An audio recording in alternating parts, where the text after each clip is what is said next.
Hello guys, welcome back to my channel and enjoy this fanfic part 1. Now let's start the fanfic. Uzumaki Naruto, Jinchuriki of the Kyuubi no Kitsune, is standing on the same bridge that Team 7 has used as their meeting place for the past month since the activation of their cell. Naruto is the shortest of the people standing there, standing only at 4 feet 9 inches with blonde hair and bright blue eyes filled with mirth, happiness, and a hint of mischievousness. He is wearing a orange and blue jacket which is rolled up at the sleeves. His black undershirt peeks out at the top of the zipper of his orange jacket. On his back is a red swirl emblazoned between his two shoulder blades. His legs are covered in orange pants which are rolled up, a length of tape strapped to his right thigh. Above that is a kunai pouch for easy access to his throwing weapons of choice. His feet are covered in blue open-toed shoes common among ninjas. His hitai, the proof that he is a ninja, flashes in the sunlight as it stands proudly on his forehead, holding back his spiky blonde locks. Next to him stands his teacher and mentor since he graduated from the academy, Hitaki Kakashi. He is the tallest and stands at an impressive 5 feet 11 inches. He is wearing the usual Konoha shinobi attire. His hitai is wrapped around his forehead but slanted so the cloth covers his left eye. The lower half of his face is covered by a blue face mask. His silver hair and single black eye are the only distinguishable features available with his face so heavily covered. His chest is covered by his green Junin vest which has many pockets for placing various things. His blue undershirt is shown as his shoulders, and arms are covered in the blue fabric from his shirt. The only break of the blue is the same red swirl presented proudly on his left shoulder. His hands are covered in fingerless black gloves with metal handguards from his Anbu days. His pants are a dark blue which are rolled up allowing for his shins to be wrapped in tape and his feet to be covered with the common blue open-toed shoes. His leg is wrapped similarly to Naruto's with tape and his kunai pouch on his right leg. Across from them the remaining two members of Team 7 stood. First was Haruno Sakura. She is the second shortest standing on the bridge and she stands at a rather normal height of 4 feet 10. Her bright, bubblegum pink hair draws the stares of any passers-by, her green eyes almost in the shape of a star as she looks at her crush. She is wearing a red kipao dress with circular designs, which reaches down to her knees. Underneath the skirt, she wears tight, form-fitting dark green shorts. Her legs are bare which lead to her feet covered in the same open-toed shoes that Naruto and Kakashi wear. Her hitai is used as a bandana to keep her long pink hair from fraying too much. The final member is Sasuke Uchiha. He is the tallest of the genin there, standing at a 4 feet 10, only slightly taller than Sakura herself. He wears his hitai around his forehead much like Naruto, his black hair combined with his pitch black eyes making for a very dark look. He wears a blue shirt with the Uchiha clan crest, a red and white fan, on the back of his shirt. His forearms are covered in blue and white bracers. His shorts are white with blue tape around his right leg and his kunai pouch on top of that. His shins are covered in warmers just as his forearms are. His feet are covered with the same open-toed shoes that the rest of his team wears. Naruto smiled as he watched Kakashi poof away after their teamwork exercises. He turned to Sakura, still with that goofy grin on his face. Sasuke-kun, would you like to go on a date with me? Sakura asked Sasuke who was standing a few feet away. Sasuke turned around and said, no, before walking off. Naruto's eyes narrowed at Sasuke's back for turning down the beautiful Sakura-chan's invitation for a date before he turned to Sakura, and his grin returned full force. Nay, Sakura-chan would you? Naruto began only to find himself looking up from his back at the sky. Shut up Naruto baka. She said as she huffed and retracted her fist, which had planted itself onto his head causing his fall to the ground. I will never go on a date with you, get it through your thick skull. She shouted before turning around and walking away. Naruto picked himself up out of the crater his body had made when being punched and dusted himself off. He looked back to the sky with a longing expression. Is she really never going to accept me? He thought in a depression before his normal exuberance shone forth. No way, I will beat Sasuke Thames, then she will have to acknowledge me and go on a date. He thought as he raised a fist to the air in a pump of victory. Naruto sighed and let his arm fall, an air of depression around him as he looked at the ground, something not seen for Naruto since his discovery almost a month ago when he found out about the demonic fox in his belly. How can I beat Sasuke Tem when all Kakashi-sensei teaches us is teamwork exercises? He thought, still standing on Team 7's bridge meeting place. I don't want to pester him as he said that he would teach us when he felt we were ready, but it has been almost a month and we haven't learned a thing. He lamented. Naruto had asked Kakashi for help early on, but he had informed Naruto that their teamwork needed the most work and that he would not teach any of his genin something else until he felt their teamwork was up to his satisfaction. As such, Naruto had dropped asking his sensei for help since it was obvious the man was adamant about this requirement. Suddenly, Naruto looked up. Well, guess I will just have to try and train by myself, just like always, he thought with some slight bitterness at the end. He was a happy-go-lucky guy. He could even ignore many of the bad things in his life. But he was completely tired of being alone. He had been alone since his first memory. It was of him walking along the street from the Hokage Tower back to the orphanage and he was being glared at as he walked by. Alone, again. That was all of his memories. Even his times as a team made him feel alone, though less so as his teammates did actually interact with him. He knew they only interacted with him because they had to though. He shook off those bad times and began to walk into the forest heading to a clearing he had used since the formation of his team. Not a single person saw the shake of a head with spiky silver hair and a single eye shining in the darkness as Naruto's teammates left him and then Naruto left himself. Kakashi shunshined away, disappointed at his team's teamwork. Naruto walked onto Training Ground 7. He looked over at the memorial stone and wondered, not for the first time, who his parents were. He hoped they had been awesome shinobi that took down corrupt governments and rescued princes and princesses alike. He imagined his father, tall, handsome, with one wicked set of kunai standing in a ferocious pose as he looked out along the battlefield ready to risk life and limb to defeat his enemies. His mother stood beside him, her mouth spread into a fox-like grin much like his own. She had a dangerous-looking katana that seemed ready to drink the blood of her foes as she stared down her enemies. He let a smile cross his face as he thought this, though it was bittersweet as he knew that he had no idea who his parents were. He shook the bright image out of his head before extending his senses a bit as he didn't want anyone to find his new practice clearing. His previous clearing had been disturbed after his last training session there after he had graduated. As such, he searched for and found a new training clearing for his awesome new techniques that he would create and learn as a ninja. So, once he found it, he tried as best he could to keep others from finding it this time.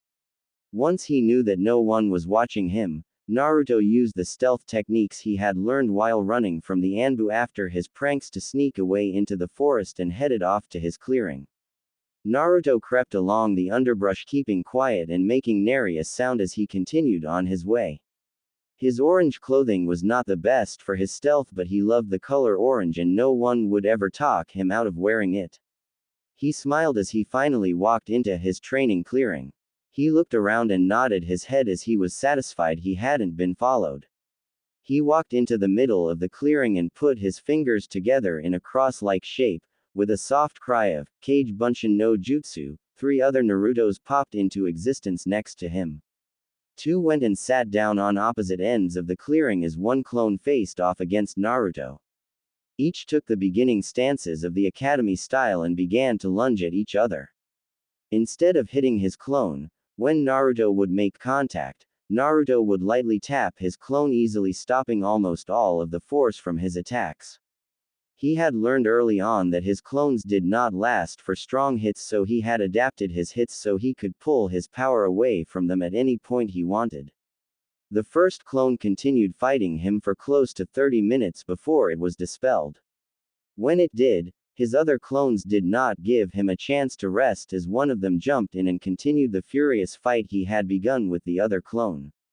Continuing in this manner until he had beaten his 3 clones and fought for an hour and a half straight, Naruto collapsed on his back, breathing slightly labored as he lay there. Kuso! He screamed. A few birds leapt from the trees as they heard his scream, but many just flicked their feathers and looked down at him as if they were trying to understand why he was making such a noise. Naruto took a deep breath and let it back out while relaxing his muscles. This is pathetic. I can't train anything other than my own taijutsu, and it doesn't even get any better because I cannot improve on it at all. He yelled in his head. I wish the librarians would let me into the library so I could look for stuff, he thought sadly with a downcast look. Naruto sighed and picked himself up. Deciding he didn't have any other workouts he could do, he began to walk through the underbrush heading towards a little waterfall he knew was near that he could wash the grime of his training away. The amazing thing about this waterfall was it was slightly heated. He had followed the river back to the natural hot springs that gushed from the mountains around Konoha. So, it was better for him to take a bath out here than to take a freezing cold shower in his own apartment. The water heater never seemed to be working and Naruto could never understand why. The best part of it though, was no one but himself knew about it. He had never seen anyone ever come to the waterfall, and he had once camped out there for 2 weeks during summer vacation. It was fun and he quite enjoyed the experience. Of course, he returned to the village every few days for some supplies, but he basically lived out in the forest. He hadn't known about his new training clearing, having never searched for it. So, he quietly crept to his heated waterfall so no one could follow him. He made it close to the edge of the brush and was pushing the last bush out of his way as he stepped forward when a woman sunshined in front of him on the banks of the small pond the waterfall emptied into. Naruto froze for a second before slowly putting his foot back down and crouching down with the bush hiding his presence as he watched the woman. Normally, he would immediately jump ahead and ask who the hell she was, but something stopped him from even revealing his presence to her. A sixth sense he had honed over the years running from the occasional mob that would happen around his birthday, compounded with the constant glares his village gave him. This sense told him not to move nor to make a sound or horrible pain would befall him. He had always listened to the voice as it protected him from the mobs until he could defend himself. When he could defend himself, the mob stopped. So he listened and crouched down, spying on the woman he now inspected scrupulously. She was very beautiful. Even only seeing her from behind, Naruto could tell this woman just exuded a confidence and grace not found in many women, at least not in comparison to the women Naruto met. Her black hair fell from her head in an almost messy fashion, but, for all its messiness, it seemed orderly, almost as if she willed it to follow her demands. He followed the hair down to her mid-back. Underneath it he could see the wrappings of white bandages with a pattern of something that looked like rose thorns, but he couldn't see any blood stains. He concluded that the woman was using those wrappings as clothing. His assumption was proven correct as he followed her hair to the edges of it and saw that the bandages wrapped around her whole body. Below her hair, he could see the bandages, but he followed that lower to her posterior. Now, Naruto was not perverted, like many people assumed because of his sexy jutsu. He was simply looking for a way to beat people when he made that jutsu. As such, he was surprised when a bit of blood leaked from his nose when he saw how shapely her backside appeared and the way it jiggled slightly when she moved. Seriously, I don't know why some sites say he is perverted. He obviously knows nothing about and sees no problem using his sexy no jutsu on who he claims to be perverts. Not just to use on a whim. His eyes continued their downward journey to see some of the most toned legs he had ever laid witness to. He could see that this woman's legs were shaped with muscles, nothing too drastic but enough to prove that she worked out enough to keep her body fit. Even through the bandages on her thighs, he could see her muscles ripple as she shifted from foot to foot. Her calves were sculpted just as perfectly as her thighs. Her feet covered in sandals just like his own. His eyes snapped up from her feet when he saw her shift her upper body to look around. He couldn't manage to see anything about her chest or face because of his angle, so he had no idea who this was. He did notice though, that her right arm was covered in a red sleeve as her hands and forearms were wrapped in tape. He was about to leave, intent on coming back later, when he saw her relax. Curious, he stomped on the urge to leave and continued spying on the woman. He wiped his nose to remove the one blood droplet he had inflicted onto the ground next to him as he watched the woman completely relax. Naruto's eyes widened as he saw the woman reach up and untie something from under her curtain of hair. They widened further when he saw she had untied a hitai from her head. She's a ninja. Shit. Now I can't move. Wonder who she is. He thought to himself as his body froze up upon the discovery of her profession. He knew she wasn't a genin.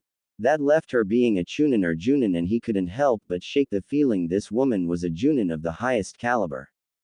For some reason, when he thought of junins, her dress seemed familiar. He shook that thought as he saw her reach up and begin to unwind the bindings that were her dress. He watched transfixed, as inch by tantalizing inch, her skin became exposed to the outside world and to him. His eyes darted around quickly as she laid the clothing on a nearby rock. His eyes then locked onto her posterior as he saw she had bandages covering her, downstairs, as Naruto would call it, along with her chest. He noticed she also had a mesh shirt on that was connected to her right sleeve. She reached down and pulled her mesh shirt off along with her sleeve, leaving her back completely bare besides her bindings, and Naruto saw her muscles ripple as she did so. It was very obvious she trained extensively to keep her torso well muscled, but not overly so. Naruto's heartbeat increased and his lower head started to swell slightly. Naruto was confused at this reaction. He had never experienced this before. He looked down, tearing his eyes away from the woman in front of him for a moment to see his member poking at the fabric of his boxers and creating a slight bulge down there. He shook his head and turned his attention back to the woman, deciding he could figure that out later. When he managed to look back at the woman, he saw her slowly unwrapping her chest bindings. His heartbeat seemed like a drum in the silence of the forest, but he could only see her arms as she slowly unwrapped herself. She draped the bindings on top of her dress and reached down. Naruto, guessing what was going to happen, yelled at himself to move, but his body stood, transfixed as he watched this woman start to reveal her creamy skin to the world. He watched as, wrap after wrap, uncoiled itself from her skin. When she had finished, Naruto was presented with a scene many men would die for, a shapely posterior completely bare and staring right at him as she bent over to pick up hitai. His brain was almost fried as his better than normal eyesight seemed to hone in on something he had only seen in pictures on the adult magazine rack. He saw a small slit, pink in color. It had no hair around it, just her perfect creamy skin. Her luscious thighs framing it perfectly as he felt his nose begin to almost gush blood. The thing to finally put him into blessed unconsciousness was the fact he saw her S from between her legs hanging from her chest. He noticed how she had these little things on the tip of her S that stuck out. He felt his member throb painfully as he took this sight in before he felt his eyes roll into the back of his head. Somehow, his body remained locked in a crouching position as Naruto fell unconscious. It was only a few minutes, but Naruto recovered from his sensory overload and returned to the land of the living to witness that same woman underneath his waterfall, completely. He stayed in his position, completely immobile as his member throbbed painfully with her back turned to him. He looked down and frowned at his body. What the hell was this? He didn't even know why he had fallen unconscious or why his nose was bleeding. He only saw that happen when the old man read that stupid perverted orange book. His eyes widened as he took that in. I am not a pervert. He yelled to himself as he fell onto his butt from pumping his hand into the air. Unfortunately, this was right when the woman turned around and heard his movement. Naruto caught a glimpse of pink circles on the woman's chest just like his own and a trimmed black bush of hair down by her pink slit before the woman covered herself and was suddenly right by her clothes as she spoke in an ice-cold tone. Come out, she said. Naruto's body moved on its own again as he suddenly leapt out of the bushes and stood in front of the woman, startling her. Naruto stared at her slightly before he felt some ki coming from her and his eyes snapped to her own. He noticed how her hands were covering her chest and downstairs before he saw her face. His eyes started at her jawline. He noticed she had a rather dainty-looking jawline, but he was sure that this woman used her looks to her advantage. Some part of him idly noted that those looks were obviously weapons.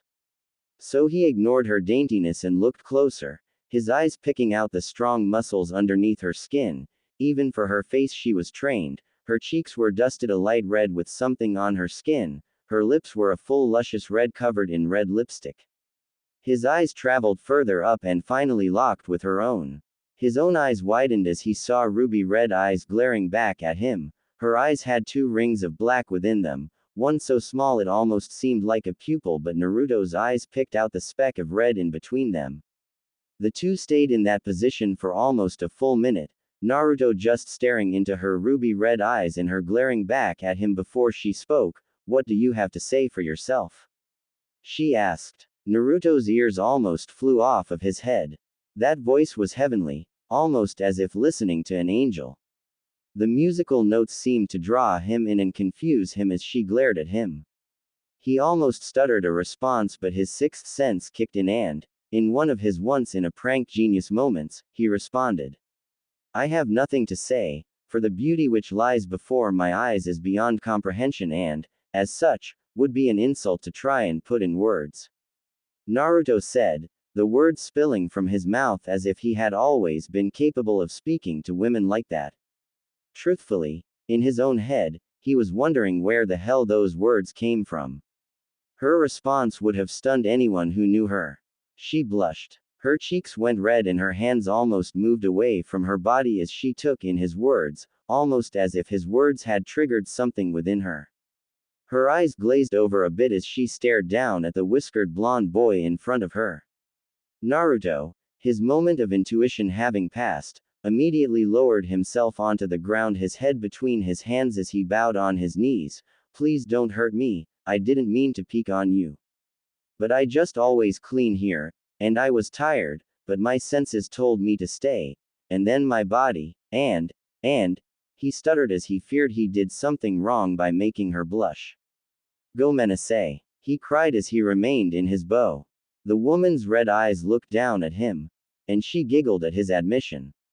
His response to her question having evaporated her anger at him, as she now knew he was not just a pervert trying to watch her, just a confused kid who was very good with words and willing to take his punishment as he hadn't tried to run. Her red eyes suddenly widened as she took in exactly who he was. She sighed as she spoke. "Uzumaki-san, please get up and turn around," she said in her same melodious voice. Naruto looked up at her with fearful eyes. She was surprised when she moved and his eyes still remained locked on hers and didn't move to her body despite his acceptance of punishment. "I wish to clothe myself, Uzumaki-san, I will not hurt you," she said gently. Naruto's fearfulness abated somewhat, but he got up and turned around, making each action deliberate and keeping his eyes locked on hers before he turned around, proving to the woman he was serious about this. When he turned around, he heard her rustling with her clothes and pulling them on. He took a discreet sniff of the area. The scent of the forest filled his nose, but he could smell something sweeter in the air. It was a floral scent that he was almost certain emanated from the woman behind him. It smelled of roses and lavender. Something he was almost sure wouldn't mix but somehow managed to meld together in a mixture of scents bordering on perfection. His eyes rolled as he almost purred in delight from the smell. He took a few more sniffs before he heard her clothes stop rustling and asked, "Can I turn around now, Kunoichi-san?" He asked politely. The woman answered almost immediately, "Yes, Uzumaki-san, I believe we need to have a talk though." Naruto shivered, but he turned around to see the woman with a fiery gaze, though it didn't seem she had any intention on hurting him, just talking. Naruto walked over to a softer part of the ground and sat on the ground. He looked up at the woman and spoke. "All right, but who are you? And how did you find this place? I thought I was the only one who knew about this place," he said. His fear of the woman had him acting a bit calmer than normal. Though he knew she didn't mean him any harm physically, He shuddered as he thought of what women did to perverts, Sakura being the prime example. The woman looked down at him before moving closer to him a bit and sitting down so the two of them were facing each other. She looked him straight in the eyes. I guess it isn't surprising you don't remember me, but you have met me before, she said. Naruto's eyes squinted before he pointed a finger at her like he was accusing her of something. You're Hinata's, dog boys, and Shino's sensei. He exclaimed, his normal exuberance showing through. The now revealed sensei of Team 8 smiled slightly. Glad to see I made an impression. She said. My name is Yuahi Kurenai. I know about this place because I stumbled across it a few days ago and I like to take showers away from the village. I have problems with my own shower, she said with a bit of a dark tone in her voice. Although Naruto did not know it, she was the suspect of many men trying to peek on her just as any of the prominent kunoichi were. Unfortunately, many of the men in Konoha seemed to be perverts, so it was hard to feel safe while in such a vulnerable position as bathing. Naruto nodded, surprising her. I know. Her eyes widened. My shower is always cold. He exclaimed as if that was her problem too. This place is perfect for taking a shower though, he said. Kurenai chuckled slightly. That it is, hence the reason why I am here, she said with mirth in her voice. Though that brings me to what you were doing, Uzumaki-san, she said with complete seriousness in her voice. Naruto's eyes lowered. What you did was wrong, and she started only for Naruto to cut her off. I know, Kurenai-sensei. I just couldn't stop myself. You are very beautiful and I had never seen something like that. I am very sorry and I will never do it again. Please just don't tell anyone about this, he said in a pleading voice. Kurenai's blush came back as his words struck her. She cursed herself in her head as she prided herself on hiding her emotions. Luckily, Naruto was quite dense and currently trying to get out of a punishment. She looked down at him with a scrutinous eye. Look at me, Uzumaki-san, she said. Naruto's blue eyes raised and locked with Kurenai's. Do you admit you peeked on me? She asked. Naruto nodded. Do you know that it is a crime to peek on people while they are taking baths? She asked. Naruto nodded again. You understand that I could take you to the Hokage and have you thrown in jail for this, correct? She asked. Again. Naruto nodded. Kurenai sighed and ran a hand through her hair. Very well, since you obviously weren't trying to peek on me deliberately. She shot a glare at him which had him smiling sheepishly. And you did not try to deny what you did but instead accepted your responsibility to the consequences of your actions. I will not report this to the Hokage, she said, drawing a relieved sigh from Naruto. Honestly, she never would have reported him. She would never admit it, but the fact he had managed to hide from her senses and stay hidden until she was already washing herself required some serious stealth skills. Aside from that, the fact he had seen her was not something she wanted common knowledge. So, she scared him into silence while simultaneously gaining something to blackmail him with if she ever needed to. She grinned evilly. On one condition, she said as she figured something she wanted to do for the blonde-haired boy in front of her. He had complimented her in ways no one ever had before and she was feeling quite connected to him as his burden must not be easy. Naruto's eyes snapped to her. What? He asked, his eyes squinting. He would normally have run away as soon as she conceded not turning him in, but his curiosity of her actions, i.e. not acting like Sakura, confused and intrigued him at the same time. You let me take you to go get some better clothes, she said as she eyed his orange monstrosity. How in the hell did I not see him with that on? She screamed in her head. What? He exclaimed. My clothes are perfect, what's wrong with them? He asked. He loved the color orange and it was a miracle the store had these orange jumpsuits on sale when he went to buy his clothing. He loved this thing. It had many extra pockets and it was extra durable. Plus he had many different Z's, all for the low price of half of anything else he tried to buy. Kurenai looked down at him with disdain. How exactly would orange help you in a fight? She asked. My clothes lead my attackers to focus on other areas before my own attacks, she explained. Your orange just sets you as a beacon. she said as if it explained everything. Naruto just mumbled something under his breath. Kurenai's eyes narrowed. What was that? She asked, her righteous fury coming into play. Naruto shrank away but repeated himself in a louder voice, "It's cheaper than anything else." He said, "I managed to get this for half of anything else I try to buy in any of the stores. I don't have the money to pay for new clothes," he explained. Kurenai's eyes narrowed. Damn civilians, she thought to herself. Tell you what, I will pay for it if you promise to let me use this spot seeing as you already knew about it before me, she said. Naruto looked up at her with wide eyes. You can use this anytime you want, Kurenai-sensei. You don't have to pay for it. It's not like I own the place, he said. Kurenai smiled at him. Then just think of it as a friend helping out another, she said. Naruto's eyes squinted as he looked at her. Why would you want to be friends with me? He asked. Kurenai's smile disappeared. Why wouldn't I? She countered. Naruto looked down. He spoke quietly. You know what I contain, Kurenai-sensei. Many people within the village glare at me. I am dense and stupid, but I am not blind. I can see that many people would not like to be my friend, and the ones I have aren't too well liked, he said, his morose-sounding voice cut to Kurenai's heart as she imagined that. Her small group of friends was by choice, his was by necessity. Kurenai leaned forward and smiled at him. Then I will just have to join them.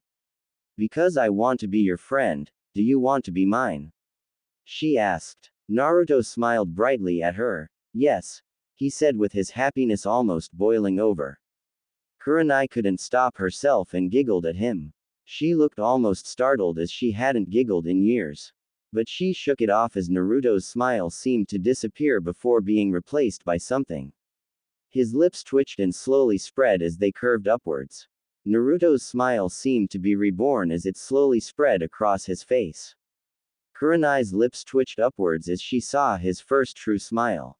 Then we are friends, Naruto-san, she said. His happiness is infectious as always. Arigato, Kurenai-san, he said. Kurenai smiled slightly. One other thing though, Naruto-san, she said. Naruto edged his head to the side as if he were confused. A demonic mask seemed to materialize behind her head as she smiled sweetly at him. Please refrain from peeking at me when I am taking a shower from now on, she said. Naruto blushed and nodded his head emphatically. Kurenai's slight smile returned. Then, since it is getting so late, I will meet you here tomorrow right after your team training, she said. Naruto nodded and smiled at her. As she turned, Naruto spoke up. Would you like me to walk you home, Kurenai-san? He asked. Kurenai turned around, a bit surprised at his offer. You don't have to, Naruto-san, she said. Inwardly, she was wondering why he would offer.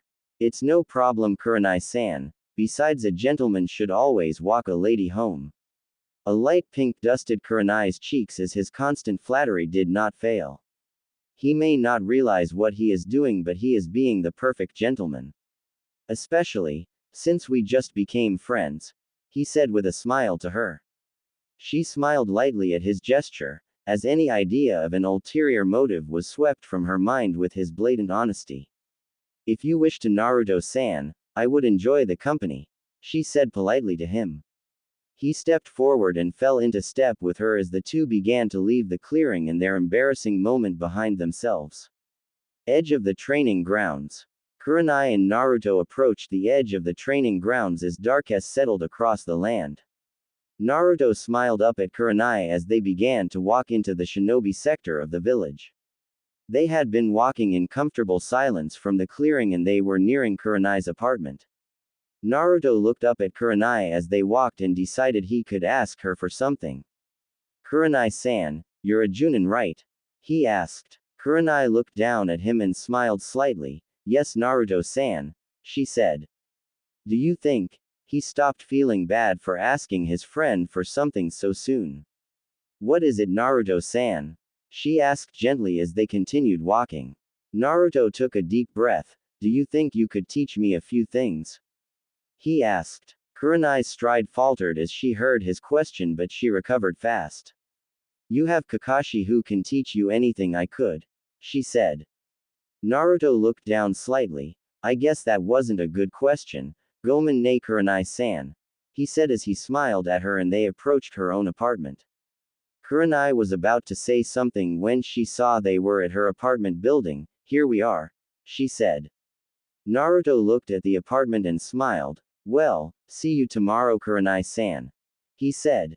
And, arigato, he said before he turned around and ran back towards the town. Kurenai stood there, looking back at him for a bit before she sighed and entered her apartment complex. Naruto ran from Kurenai's apartment, his happiness boiling over and giving him more energy.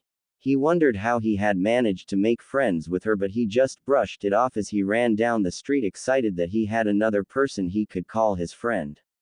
As he passed the main square, he slowed down and started to walk on the street. His smile could not be beat as he continued walking. He looked around at the slums of Konoha where his apartment was located. He didn't care about his apartment. It was homey and he enjoyed it. So he walked to his apartment complex and entered his house. Because he had forgotten to take a shower, he stripped down and jumped into his cold shower smiling all the while.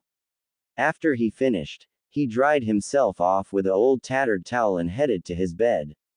As he lay in his bed, with his froggy headcap and orange pants, he began to think back and smiled as he came across his first new friend since his school days.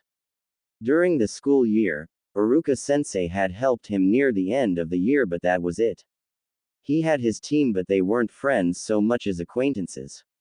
He counted Iruka as a close acquaintance, but since he had waited so long to help him, after letting Mizuki sabotage him for 5 months, Iruka had quickly lost friendship status.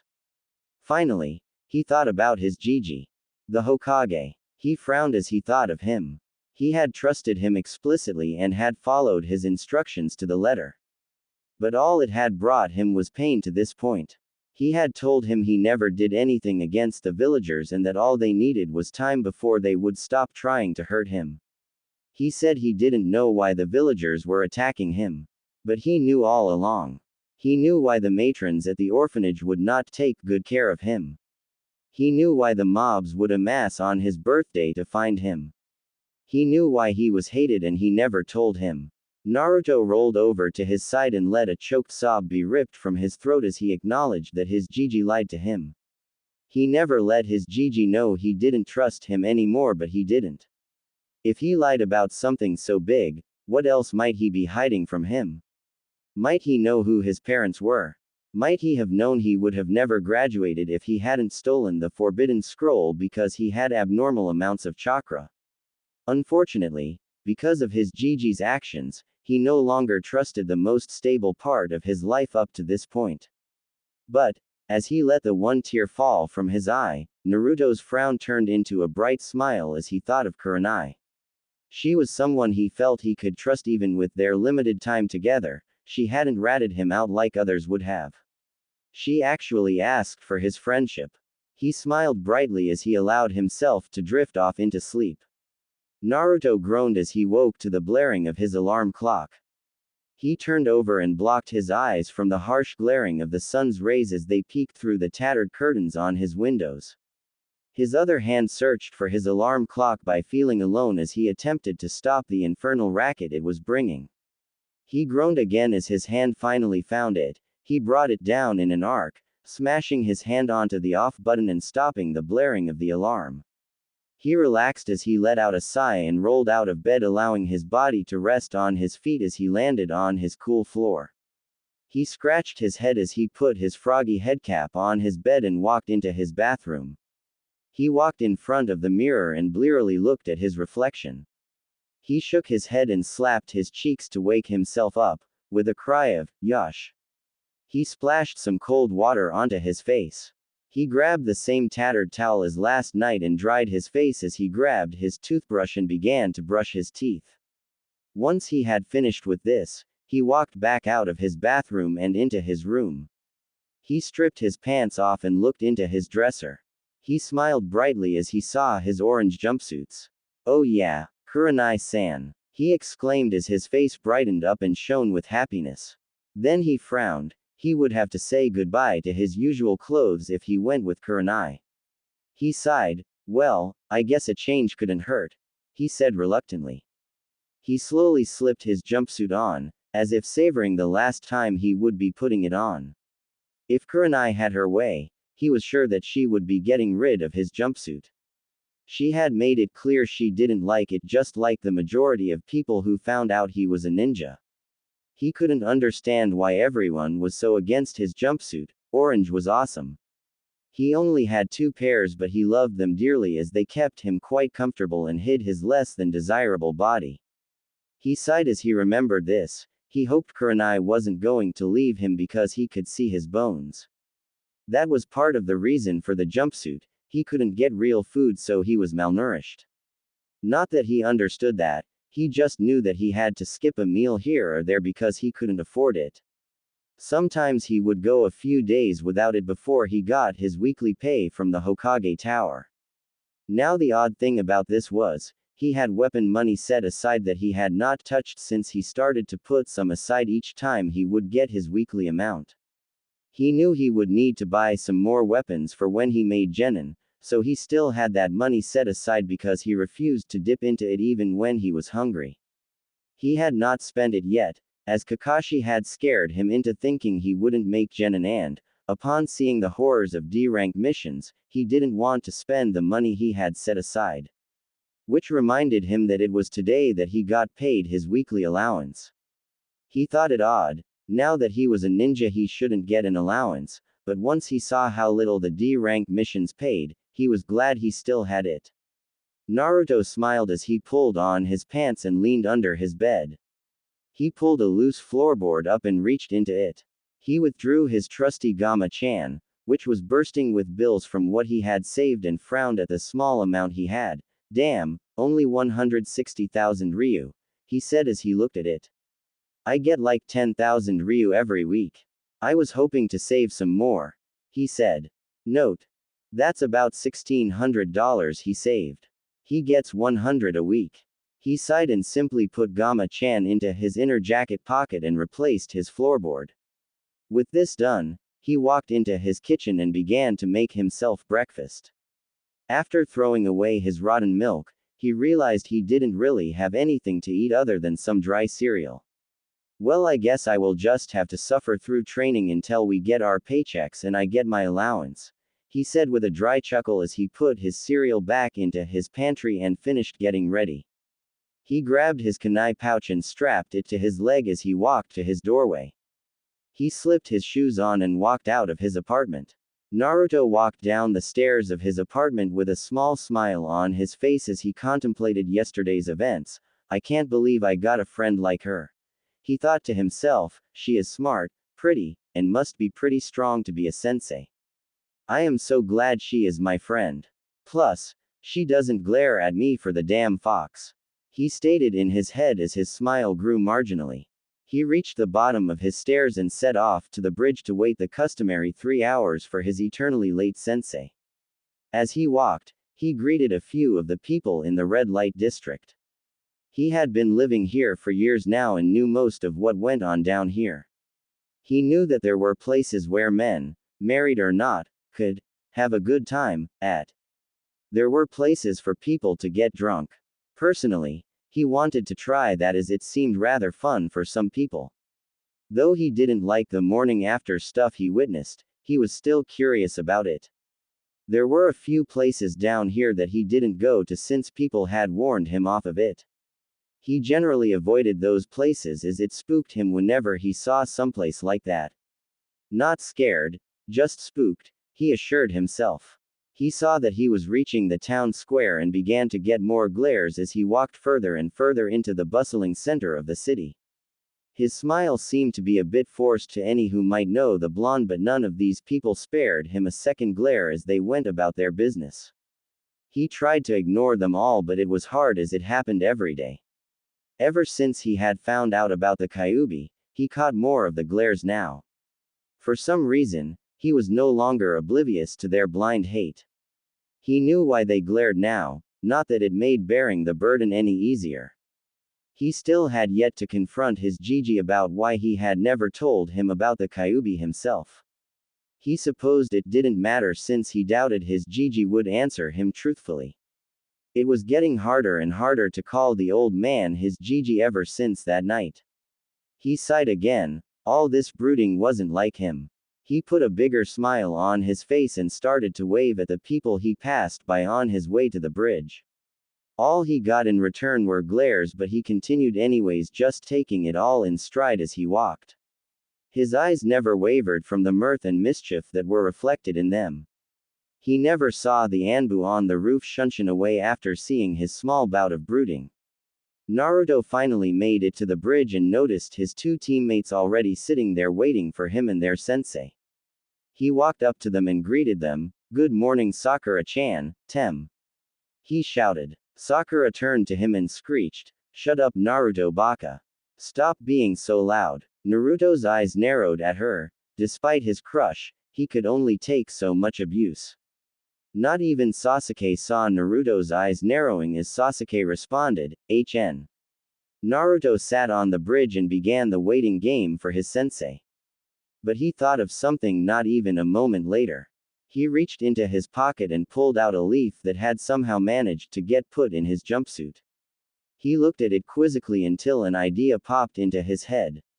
"I have large chakra reserves according to Kakashi-sensei. If I manage to continue trying to increase my control, won't that make my jutsu even better?"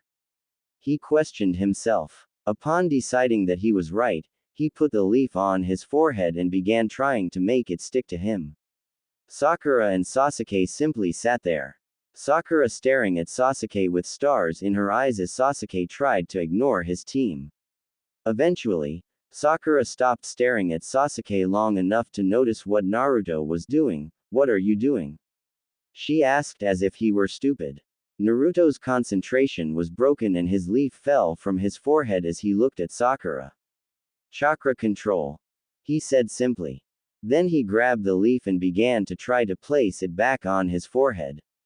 "I know that, Naruto. I meant, why are you doing it?"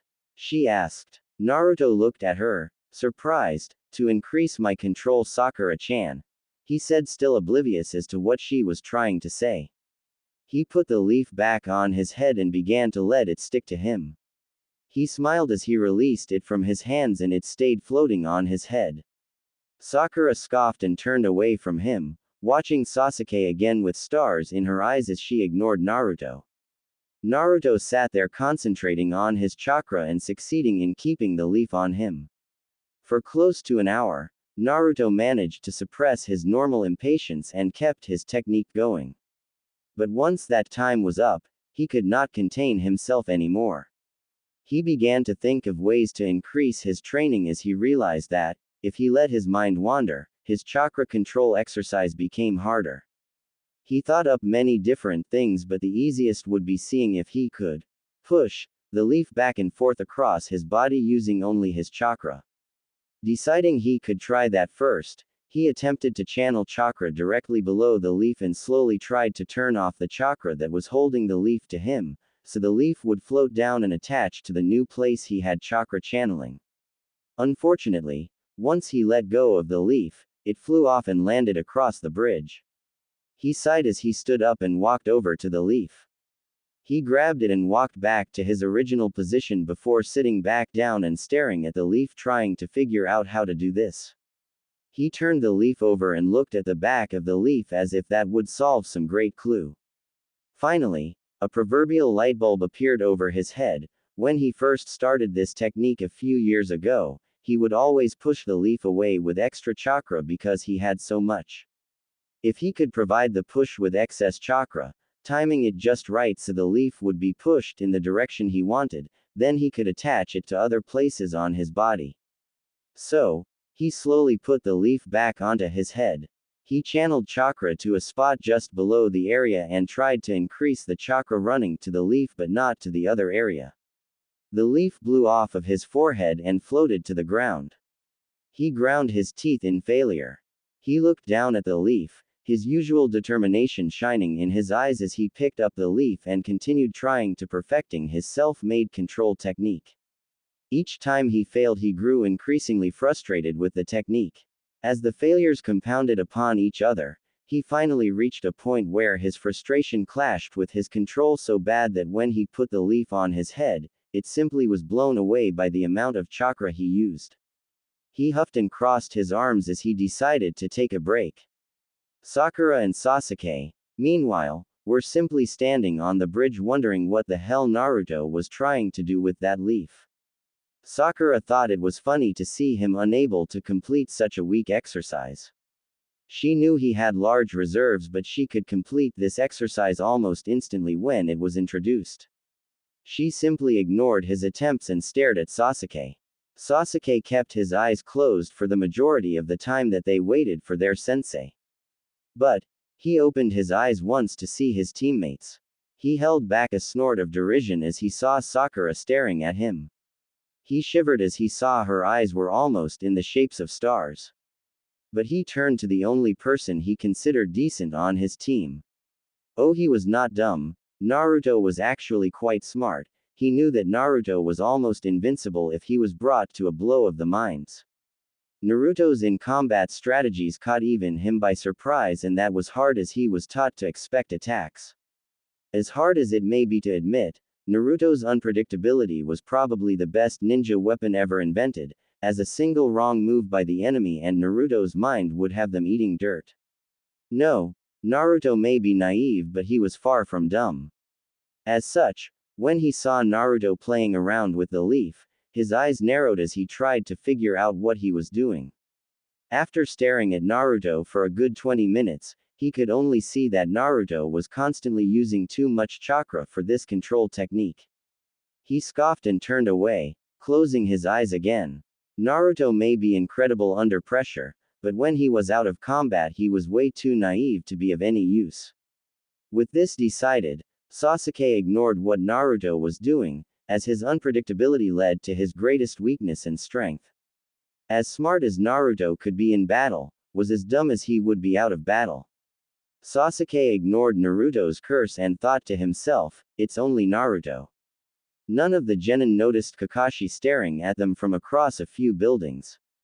He narrowed his eyes at Naruto but sighed in disappointment as his plan of making them work together while he was late wasn't working.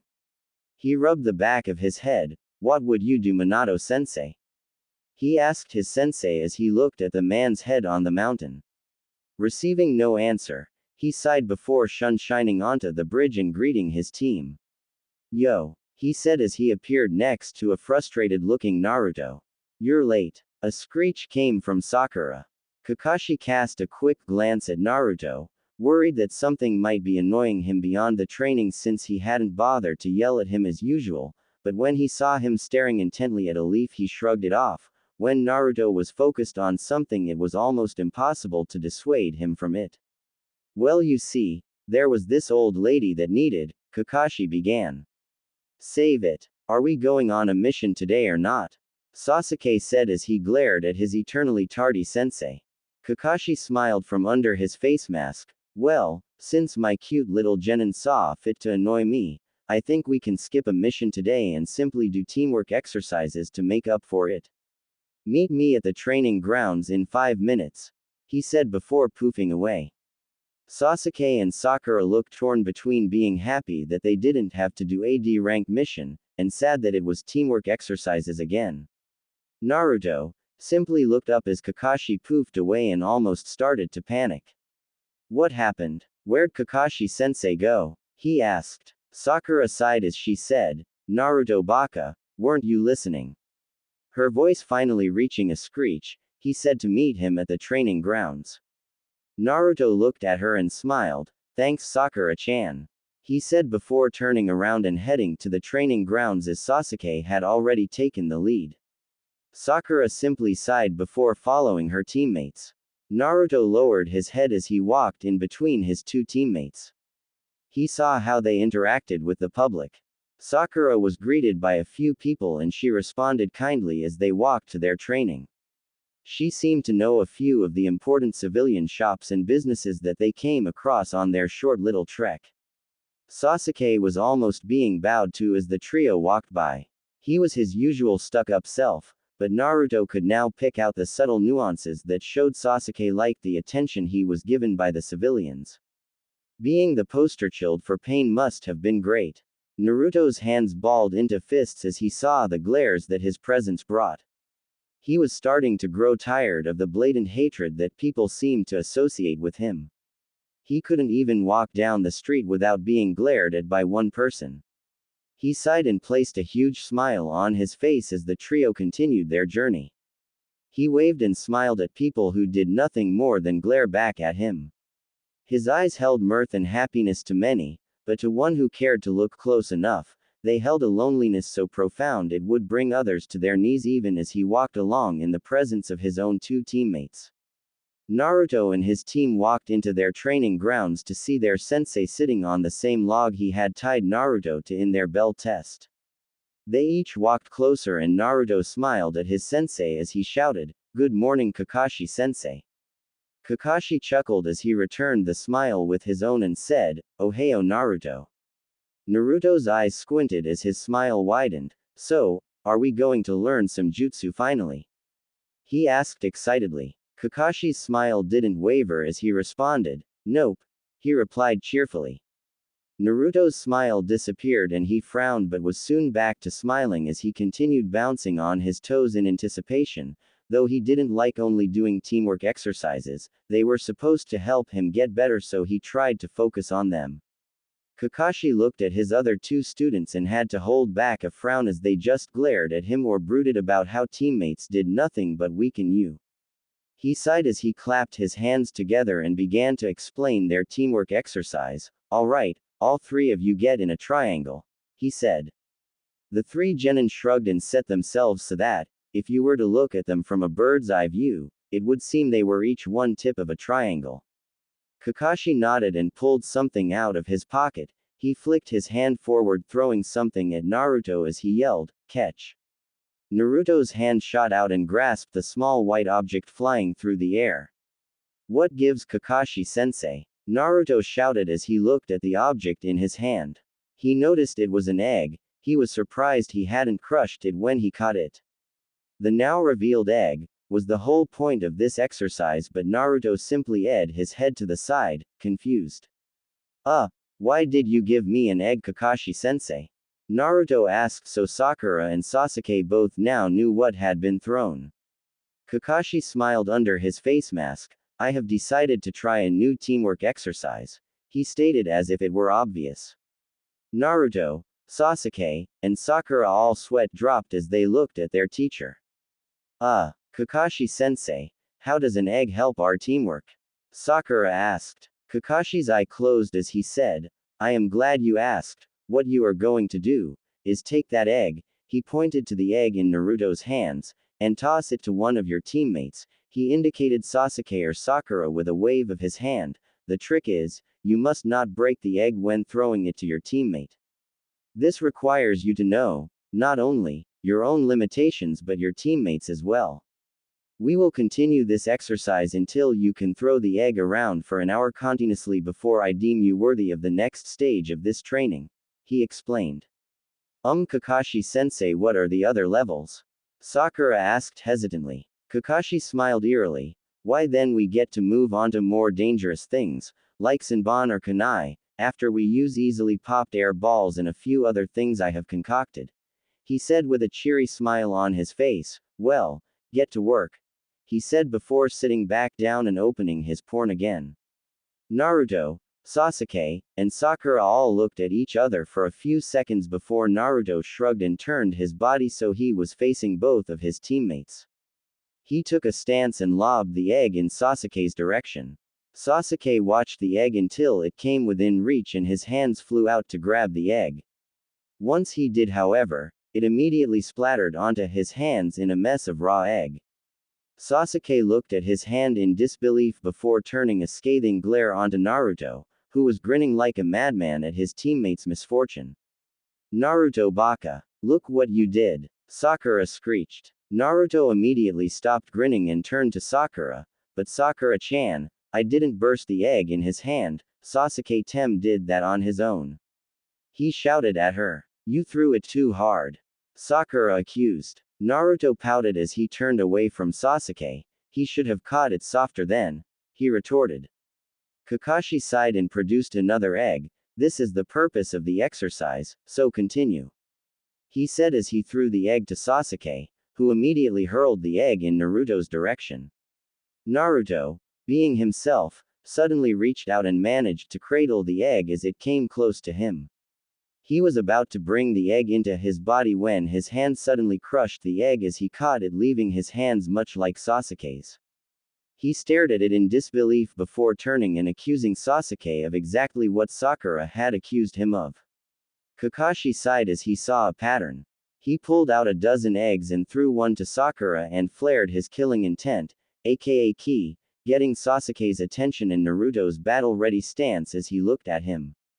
Kakashi's eye widened as he took in Naruto's stance. Naruto suddenly threw a hand behind his head as he realized who had flared some Ki. Years of being glared at desensitized him to small amounts, but large amounts brought back memories of his days running from the occasional mob. He rubbed his head sheepishly as he smiled disarmingly to his sensei, who was the only one who saw him in a battle-ready stance as Sakura had been watching Sasuke. "Gomen Kakashi-sensei," he said. Kakashi's eyes narrowed. What the hell? Why would he immediately jump into a battle stance when faced with Chunin-level Ki? What the hell happened that I wasn't made aware of? He questioned. Finally, admitting you did it on purpose, Hadobi, Sasuke said with an arrogant smirk on his face as he took Naruto's apology as an admittance of guilt. Sakura stood a few yards away nodding her head. About time you admit you did it just to try and upshow Sasuke-kun, she said. Naruto's eyes turned to his teammates and opened his mouth to deny it when Kakashi spoke up to avoid a conflict. It's a good thing that Naruto did admit it, at least he is getting the point of the exercise, that he is supposed to start measuring his own strength and observing your own so as to accurately be able to fight at your side. Kakashi said, letting Naruto know that he knew what he was apologizing for by praising him but also getting his point about the exercise across to the whole team. Sasuke said as he turned around believing he was superior and didn't need teammates. Sakura looked down about being put down but she knew Kakashi was right. Okay. Let's continue, your turn Sakura, toss the egg to one of your teammates. Kakashi said as he smiled under his face mask at his team. This continued for the better part of the day until Kakashi decided it was the normal time for them to end their training. As Naruto threw the final egg at Sakura, Kakashi watched as it landed in Sakura's hands and waited for it to burst. When it didn't, he smiled as he said, "Good job, Naruto, Sakura, you managed to keep it from busting. I think that is enough for today." Naruto preened under his sensei's praise and Sakura smiled as she looked at Sasuke, expecting him to be happy. She was unprepared when Sasuke's usual dour expression seemed to sour even more as he took in Kakashi's words. Well, we will continue this until I think it's time to change, meet on our bridge tomorrow at our regular time. Ya nay, he said as he poofed inwardly away laughing at how much his genin stunk. Naruto smiled brightly as he heard Kakashi praise him. He looked over at Sakura and Sasuke, and was about to ask if the two wanted to accompany him for some ramen, but then he suddenly looked down at his clothes, Kurenai. He thought then, without a second look, he bounded out of the training grounds to take a quick cold shower before he met up with her. He didn't want to stink for when he went out with his first friend. Sasuke was slightly surprised when he saw Naruto suddenly dash away, but his thoughts were interrupted when Sakura came up to him and he mentally scoffed. Sasuke-kun would, she started. No, he stated and turned around, following Naruto's path back to the city. Sakura looked down. She was a bit depressed that Sasuke would never go on a date with her. She turned and opened her mouth to speak. No Naru, she said before she noticed she was standing alone in the training grounds with no Naruto standing there to ask her on a date, too. She finished as her mouth snapped shut. Good thing he finally decided that he would stop asking me on a date. She thought. Finally, we have Sasuke-kun all to ourselves. Shanaru. Inner Sakura said. Sakura nodded and began to walk to her home. She clenched her hand over her heart for a second before pawing off the phantom pain that had stopped her heart as she thought of Naruto again and headed home. Naruto bounded across the rooftops heading to his apartment. The smile on his face was an unusual sight. Many times when the Anbu would see Naruto jumping around like that, it was because he had managed to accomplish a prank. But this smile was different, it shone in the light as a picture of his happiness instead of his mischief. Many of the Anbu smiled under their masks, they didn't hate the kid. His pranks livened up their lives and kept their usual bleak and dull day fun and entertaining. As much as they may not like it when they were the objective of the pranks, they could respect his skill in stealth and the ingenuity it took for him to accomplish them. As a whole, the Anbu were particularly fond of the blonde Jinchuriki, not that Naruto knew that. Naruto paid no heed to the Anbu he spotted and ran into his apartment. He stripped down as fast as possible and jumped into his shower with freezing cold water. He quickly rubbed himself down with soap and scrubbed his hands furiously to get the raw egg off of them. Once he had finished, Naruto jumped out of the shower and pulled the other orange jumpsuit he had out of his drawer and put it on. After that, he grabbed his kunai pouch and strapped it on before running to his door, slipping his shoes on, and rushing back out to meet with his friend. Naruto came to a stop in Training Ground 7. He looked over at the memorial stone, giving a respectful bow of his head, he began extending his senses trying to see if anyone was following. He stood there for close to 2 minutes making sure that he didn't have anyone there. As impatient as he was, he didn't want anyone else finding his little sanctuary. Once he was satisfied he didn't have anyone watching him, he glanced around before creeping into the underbrush and setting off for the waterfall where he was supposed to meet Kurenai. It took him a little while, but after managing to sneak into the woods he crept around to make sure no one could see him before stepping up his pace and running through the underbrush. Completely forgetting yesterday's incident, Naruto burst onto the banks of the river shouting, "Gomen Kurenai-san, I didn't mean to be late." Naruto froze as he took in the sight in front of him. But it was for but a mere second before he twirled on his toes and did a complete circle facing away from the waterfall. His face was a neon red as he said, "Gomen Kurenai-san, from now on, I will yell before coming into the clearing," he said as he trembled from the sight burned into his eyes. Behind him, Kurenai smiled at him, she was completely standing near her clothes again.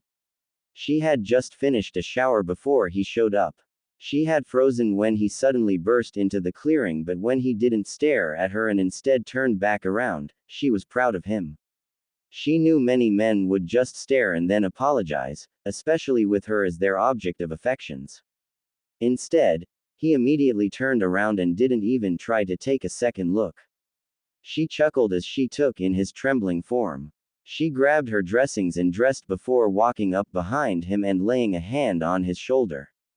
She turned him around and gave him a small smile. "Thank you for not staring, Naruto-san, and I don't think you need to yell, simply try to announce your presence before coming in here and I will do the same," she said. Naruto smiled up at her hesitantly. "You're not mad?" he asked. Kurenai shook her head. "I may not like it, but you proved that it was an accident by turning around immediately. I appreciate that more than you know, Naruto-san," she said, still with a small smile. For a second, she wondered who might have taught him how to be such a gentleman. But she brushed it off. "Now I believe it is time to go get you some clothes," she said.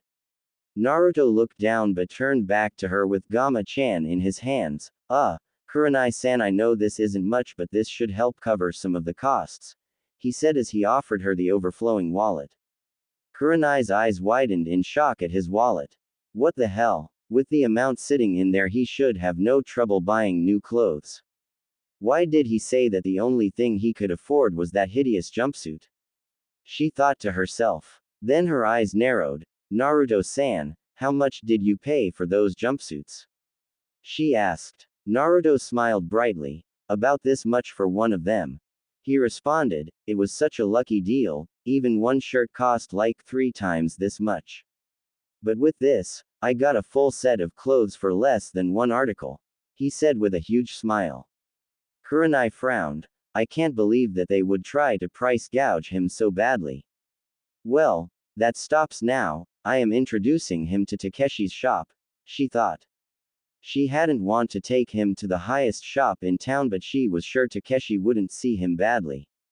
Naruto shrunk back from Kurenai as ki started coming off her in waves. He knew she was angry, but he didn't know why. He simply looked at her with some trepidation as he pulled Gama-chan back to his chest. He worried that he might have offended her with offering to pay after she had said she would, but he couldn't let her pay for all of his stuff. He took a few steps back and was about to speak when Kurenai suddenly looked down at him. He froze at the cold fury shining within her ruby-red eyes. He felt his heart skip a beat as he stared into her almost murderous gaze. His eyes finally showing the fear he had from what she was doing as he began to back up slowly. Suddenly, the ki abated and her ruby-red eyes shone with a compassion he had never seen except in his Gigi's eyes.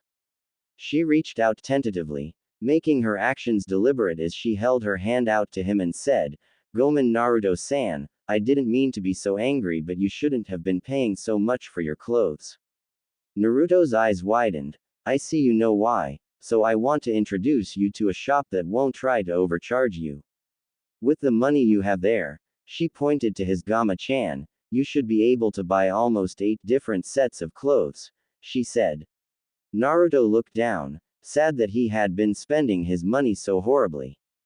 But he looked back up with determination in his eyes as he nodded and smiled at Kurenai, who smiled back at him. "Arigato Kurenai-san," he said. Kurenai merely waved him off. "It's what friends are for, aren't they, Naruto-san?" she said as she smiled at him. Naruto smiled happily before suddenly jumping at her and wrapping his hands around her stomach. He rubbed his head of shiny blonde locks into her as his eyes leaked tears. "Arigato, arigato," he continued repeating as he hugged her tight. Kurenai herself blushed as he rubbed his head into her s. She was about to knock him away when she noticed what it was he was doing. She smiled sadly down at him and wrapped her own arms around his shoulders as she allowed him to hug her despite his position. "I hope Enko isn't anywhere around. She would get such a kick out of this," she thought to herself. Naruto suddenly jumped away and blushed furiously as he looked at her.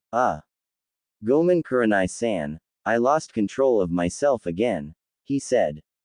Kurenai giggled, and again had to slap herself inside her head as she looked at him. He looked so contrite that it was funny. "It's okay, Naruto-san.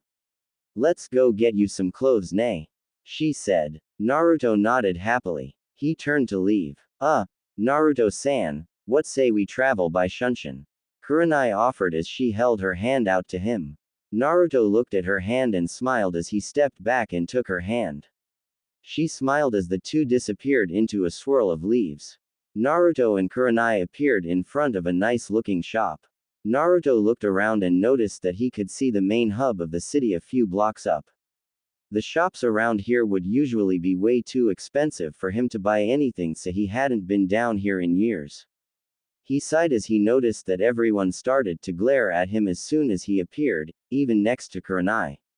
He looked up in front of himself and noticed a shop with the name, Dragon's Claw, painted above the shop's windows in bright gold letters. On display in the shop windows were weapons and battle armors of all kinds.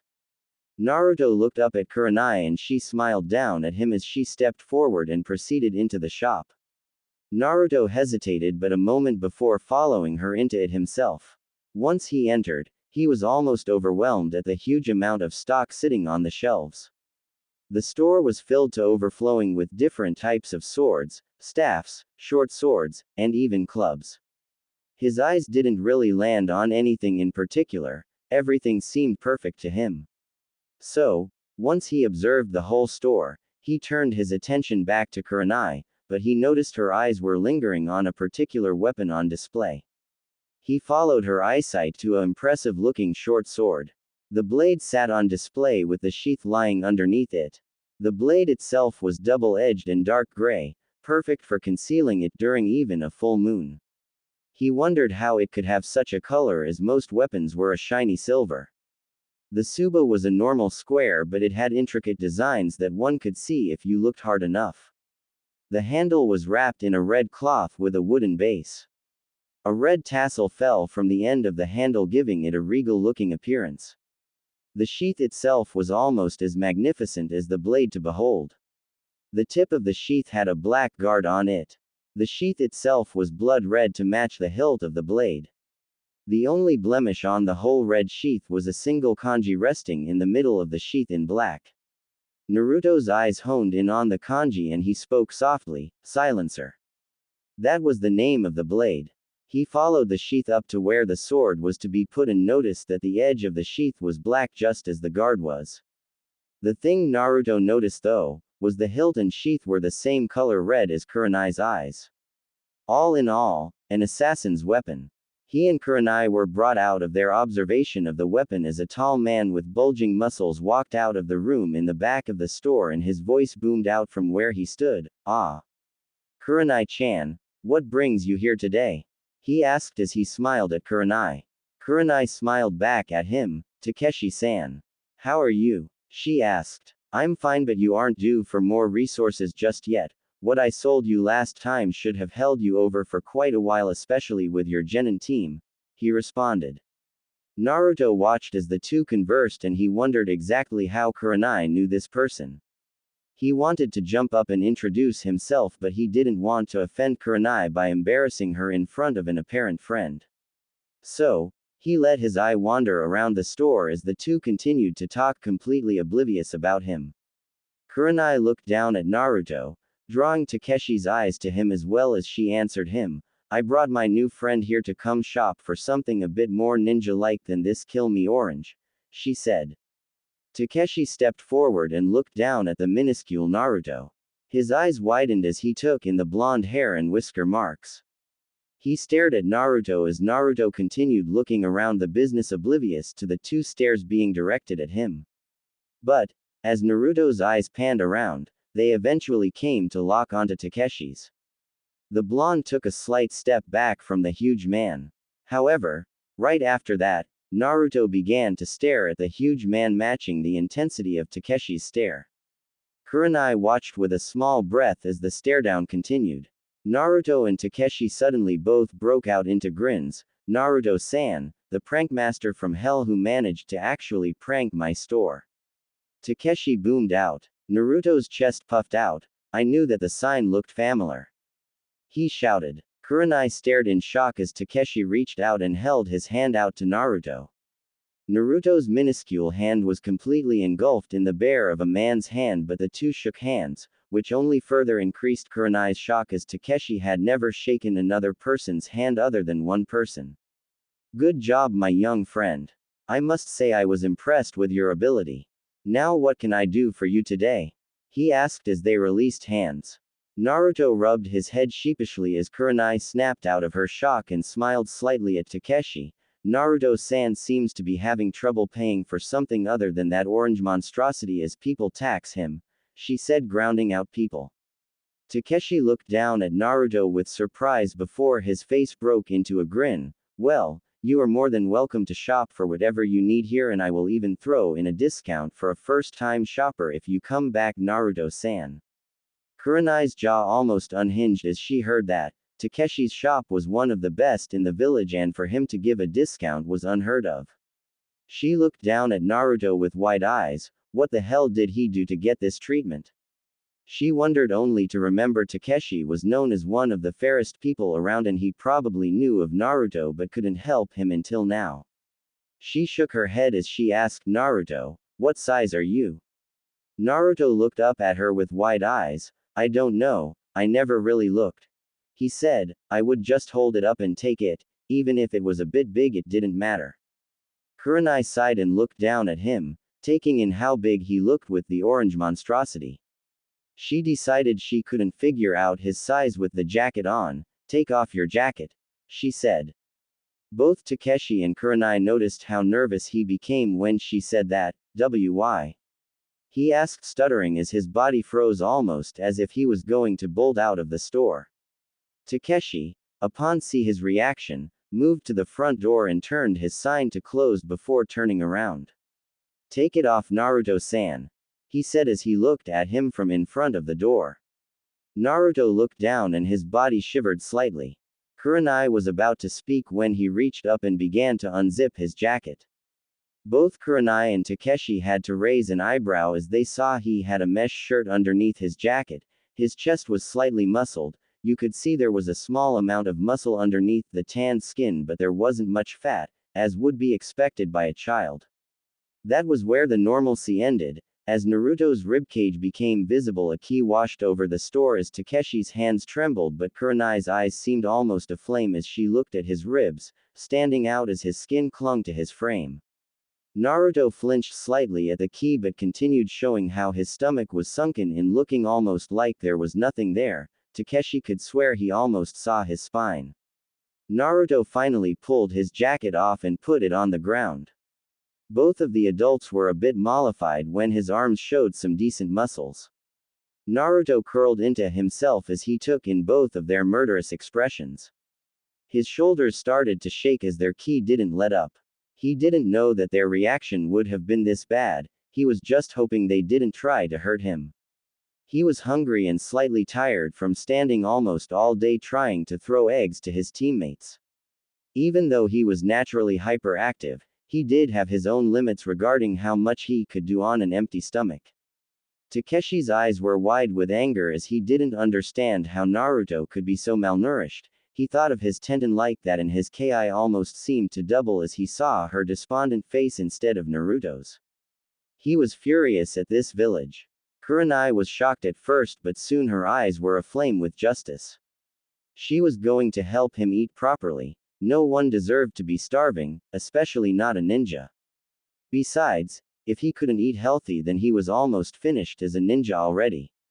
Her ki was barely being restrained as she felt Takeshi's wash over his shop. She managed to restrain herself as she didn't want to scare Naruto too badly. However, she finally noticed how he was shaking. She turned to Takeshi and made a motion to Naruto, telling him to cut his ki. Once he did, she stepped closer to Naruto. She went to put her hand on him, but he flinched away and looked at her with fearful eyes again. Her heart broke as a face of pain and loneliness was present on such a young person. I know my body isn't the best looking, but please still be my friend, he said in a quiet, almost breaking tone. He stared into Kurenai's ruby orbs, his face reflecting all of the times he had felt alone.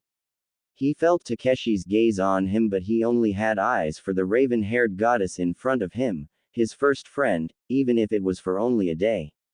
He didn't know what he would do if another person betrayed him like his Gigi had. He watched apprehensively as she bent down to his level. His heart almost soared as he heard her speak. Naruto-san, I don't care what you look like, I just was surprised, I am sorry. I didn't mean to frighten you, I am still your friend, she said. Another true smile split his face as he launched himself forward and hugged her tightly, almost suffocating her as he squeezed her head like a lifeline. She reached around him and hugged him as well. He blushed and stepped back a few seconds later. Arigato, he said. Takeshi stepped forward and bent down to Naruto. I would like for you to be my friend as well, Naruto-san. You have endured something no child should. As much as I wish to call you a child, I cannot. Young man, I would be honored to call you among my friends, he said with a small smile and his hand held out again. Naruto's smile almost blinded the two adults as he reached forward and grasped Takeshi's hand with all his might and shook it. Arigato, Takeshi-san, he said. What do you eat, Naruto-san? Kurenai asked as he released Takeshi's hand. Naruto looked up at Kurenai and grinned slightly. Anything I can afford, usually ramen from Ichiraku Ramen, as they are the only ones I can pay for.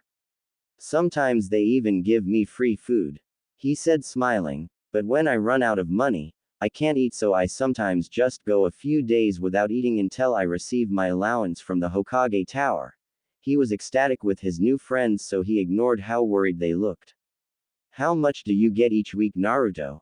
Takeshi asked curiously. Naruto pulled out Gama-chan, drawing a surprised look from Takeshi. About 10,000 ryu, he said as he pulled the bills to show that much. Takeshi and Kurenai's eyes narrowed. You can only afford ramen with this? Takeshi asked. Naruto nodded. Both the adults shared a look that Naruto missed as he was basking in the fact he now had two friends.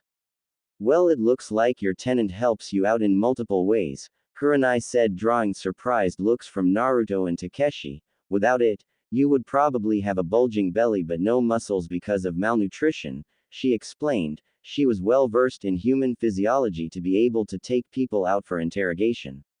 Takeshi nodded as Naruto ed his head in confusion. What's malnutrit? Naruto stuttered. Malnutrition, Kurenai offered. Naruto nodded. It means you aren't eating correctly, Naruto-san. Kurenai said. Guess the damn fox is earning his rent. Naruto said quietly, drawing chuckles from Kurenai and Takeshi, but let's get some clothes. Can you guess my size now, Kurenai-san? He asked. Kurenai nodded. I will be right back, I already have an idea of what you would like, she said as she walked off into the store. Naruto looked around for a second before spotting the weapon Kurenai had wanted. His face split into a grin and he looked at the price. It was 250,000 ryu. His grin fell a bit but he turned to Takeshi. Takeshi-san, he asked tentatively so Kurenai couldn't hear him. Takeshi looked at him. Could you tell me how much it might cost me to get that? He said, pointing at the sword. Takeshi's eyes widened as he took in the weapon. That has been sitting there for a while. I know, Kurenai. Takeshi looked down at Naruto with a surprised look.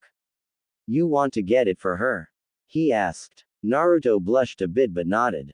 She's my first friend, she doesn't need to be doing this but I want to repay her. I saw she liked it so I wanted to get it for her. He said. Takeshi nodded. She has been looking at it for a while. Alright, I tell you what, I will sell it to you for 200,000 ryu. But I will let you make a payment plan, he said.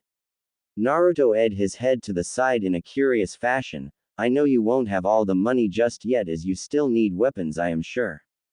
Naruto nodded. A payment plan just means I will take your money at set times for a set amount until you pay it all. Understand, he said. Naruto's eyes squinted but a moment later, Naruto nodded. Almost like rent but it is building to a certain amount. Naruto said, drawing a surprised look again. How do you know about rent? Takeshi asked. I pay it for my apartment. How much for one payment? Naruto answered as Kurenai came back with some dark gray items in her hands. About 120,000 for a down payment and I will allow 10,000 ryu a month. Work for you, Naruto-san? Takeshi asked, drawing a surprised look from Kurenai. What could you be buying for that amount? She questioned but Naruto merely smiled mischievously before turning back to Takeshi. Perfect, Takeshi-san. Arigato. He said. Go try these on, Naruto-san. Kurenai said and shoved them into Naruto's hands. Naruto smiled and took off to the changing rooms. As Naruto changed, Kurenai tried to pry out what was so expensive from Takeshi, but he thoroughly denied her as he didn't want to ruin Naruto's surprise for her. Naruto walked back out and looked at Takeshi and Kurenai. Both of them smiled upon seeing his new clothes. He was wearing a dark gray shirt with the kanji for illusion on the back, oddly enough, and a small swirl on his front right. It hugged his body, showing some of his ribs but flaring out around his stomach. This led to dark gray pants with burnt orange stripes down the side. He was wearing the usual blue shoes on his feet, but his headband was tied around his left arm, leaving his bangs to hang into his eyes. He smiled at them and said, well. Both of them nodded at him. But he frowned. It's missing something, he said. His eyes panned around again as he tried to figure out what was missing. All of a sudden, his eyes landed on something hanging in the bargain bin. He smirked a foxy smirk as he walked forward and grabbed the item. He tied it around his waist, twice, before letting the excess hang down to his calf. He looked up and grinned at them. There. Kurenai put a hand to her chin as she contemplated what he had added. Takeshi, however, laughed. Perfect, Naruto, he said. Kurenai took a few minutes more before she spoke. You are set on that? She asked. He nodded. She sighed but nodded her head with a small smile. I suppose you always need your own flair, huh, Naruto-san? she asked. Naruto grinned at her as he looked down at his new addition. A burnt orange sash that, if his observation was correct, would act much like Kurenai's single red sleeve, distracting the enemy. The great part about it, for Naruto, was that if someone tried to grab it, he could use it to move into close range. Takeshi grinned and said, "Okay, I can have a few more of those made and it will cost you about 20,000 ryu altogether. If you add in kunai and shuriken plus your down payment, then about 155,000 ryu," he counted in their purchases. Naruto nodded and smiled at Takeshi. He handed over the money. Takeshi grabbed the money and put it in his register. Takeshi turned around and grabbed silencer. He then put it in its sheath and said, "This has seals in the guard to keep the blade eternally sharp and free of blood and rust. It is perfect for genjutsu masters," he said. "It is said, it even allows you access to an opponent's mindscape," he explained, drawing a slight gasp from Kurenai. "And now it is yours, Kurenai. Thank your little friend there," he said as he turned around and presented the sheathed blade to her. She reached out and grasped the blade, cradling it almost lovingly as she looked at what she had wanted for a while but couldn't justify spending the money on it. She looked down at Naruto and frowned at him as she didn't really want him to spend his hard-saved money on her. "You don't have to buy this for me," she said. Naruto shook his head. "You didn't have to help me. I want you to have it. Arigato Kurenai-san," he said as he smiled at her. Kurenai shook her head and said, "Arigato Naruto-san," she said. Naruto noticed it was getting dark outside and said, "Let me walk you home again. I think we should call it a day today," he said. Takeshi grinned and leaned down to whisper to Naruto. "Again Naruto, don't you think it's a bit fast for you to be dating Kurenai?" he asked, grinning. Naruto blushed bright red, drawing Kurenai's attention, but he turned to Takeshi. "I am just friends with her." "Takeshi baka," he shouted and proceeded out of the shop with a bright red face. Kurenai looked at Takeshi but he simply whistled, feigning innocence as Naruto walked away. She narrowed her eyes before sighing and deciding she didn't want to know. She tied her new weapon onto her back and followed Naruto out of the store. The walk to Kurenai's apartment was spent in companionable silence. When they were outside the complex, Naruto turned to Kurenai and smiled again. "Arigato again, Kurenai-san," he said. Kurenai smiled at him. "No arigato to you, Naruto. I always wanted that weapon but I couldn't justify spending the money on it," she said as he looked at her blade again. He looked down and blushed before saying, "It matches your eyes, Kurenai-san." He rushed through it. Kurenai almost missed it, before he shouted at her, "Bye Kurenai-san, see you around," he said as he suddenly turned and ran off. Kurenai smiled at him as he ran away, a bit amused at how shy he was being. She smiled a bit wider as she walked into her apartment. Naruto could definitely be unpredictable. Naruto's smile couldn't be beat as he walked down the streets with his new clothes on and replacements in his hands. He grinned widely as he began to run to his apartment. "I can't believe I got another friend," he shouted in his head as he dashed up his stairs and through his door. He threw his new clothes on his couch before running into his room. He threw himself onto his bed and sighed happily as he thought of today. Today was perfect, he thought. Naruto slapped his hand down on his alarm clock as he blearily rubbed his eyes. He sighed and stretched before standing and heading towards his bathroom. He brushed his teeth and washed his face before yawning loudly and leaving the bathroom. He grabbed his new clothes from his nightstand, where he had put them when he dressed for bed. He had 4 more sets in his closet. He smiled as he pulled on his dark gray shirt and pants. He tied his orange sash on around his waist and grabbed the leaf from yesterday before heading to his kitchen. He opened his cabinets and stared for a few moments before remembering that he had never picked up his allowance from the Hokage Tower yesterday in his team not picking up a mission and his excitement in meeting back up with Kurenai. He frowned as he realized he hadn't eaten yesterday and would have to go hungry for today too until he could pick his pay up for the D-rank mission plus his allowance. He closed his cabinet with a sigh and headed to his door as his stomach growled. It was a miracle it had never growled yesterday when he had been around others. As Naruto pulled his shoes on, he thought about going hungry, then realized that Kakashi was always late 3 hours.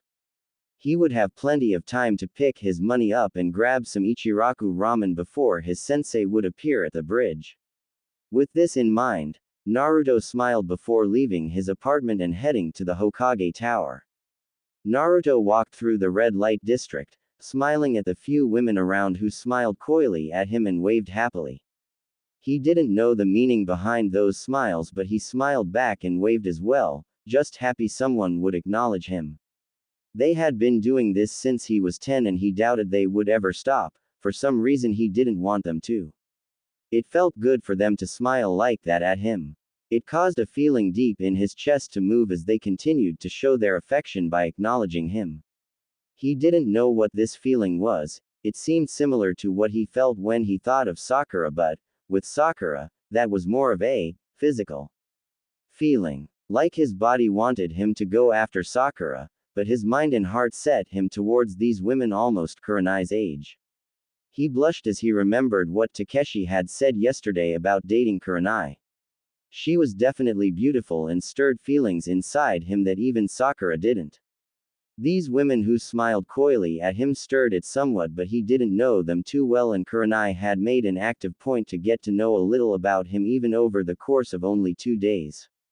Even though he had no idea what these feelings were, he followed them, and that was what had led to him pursuing Sakura.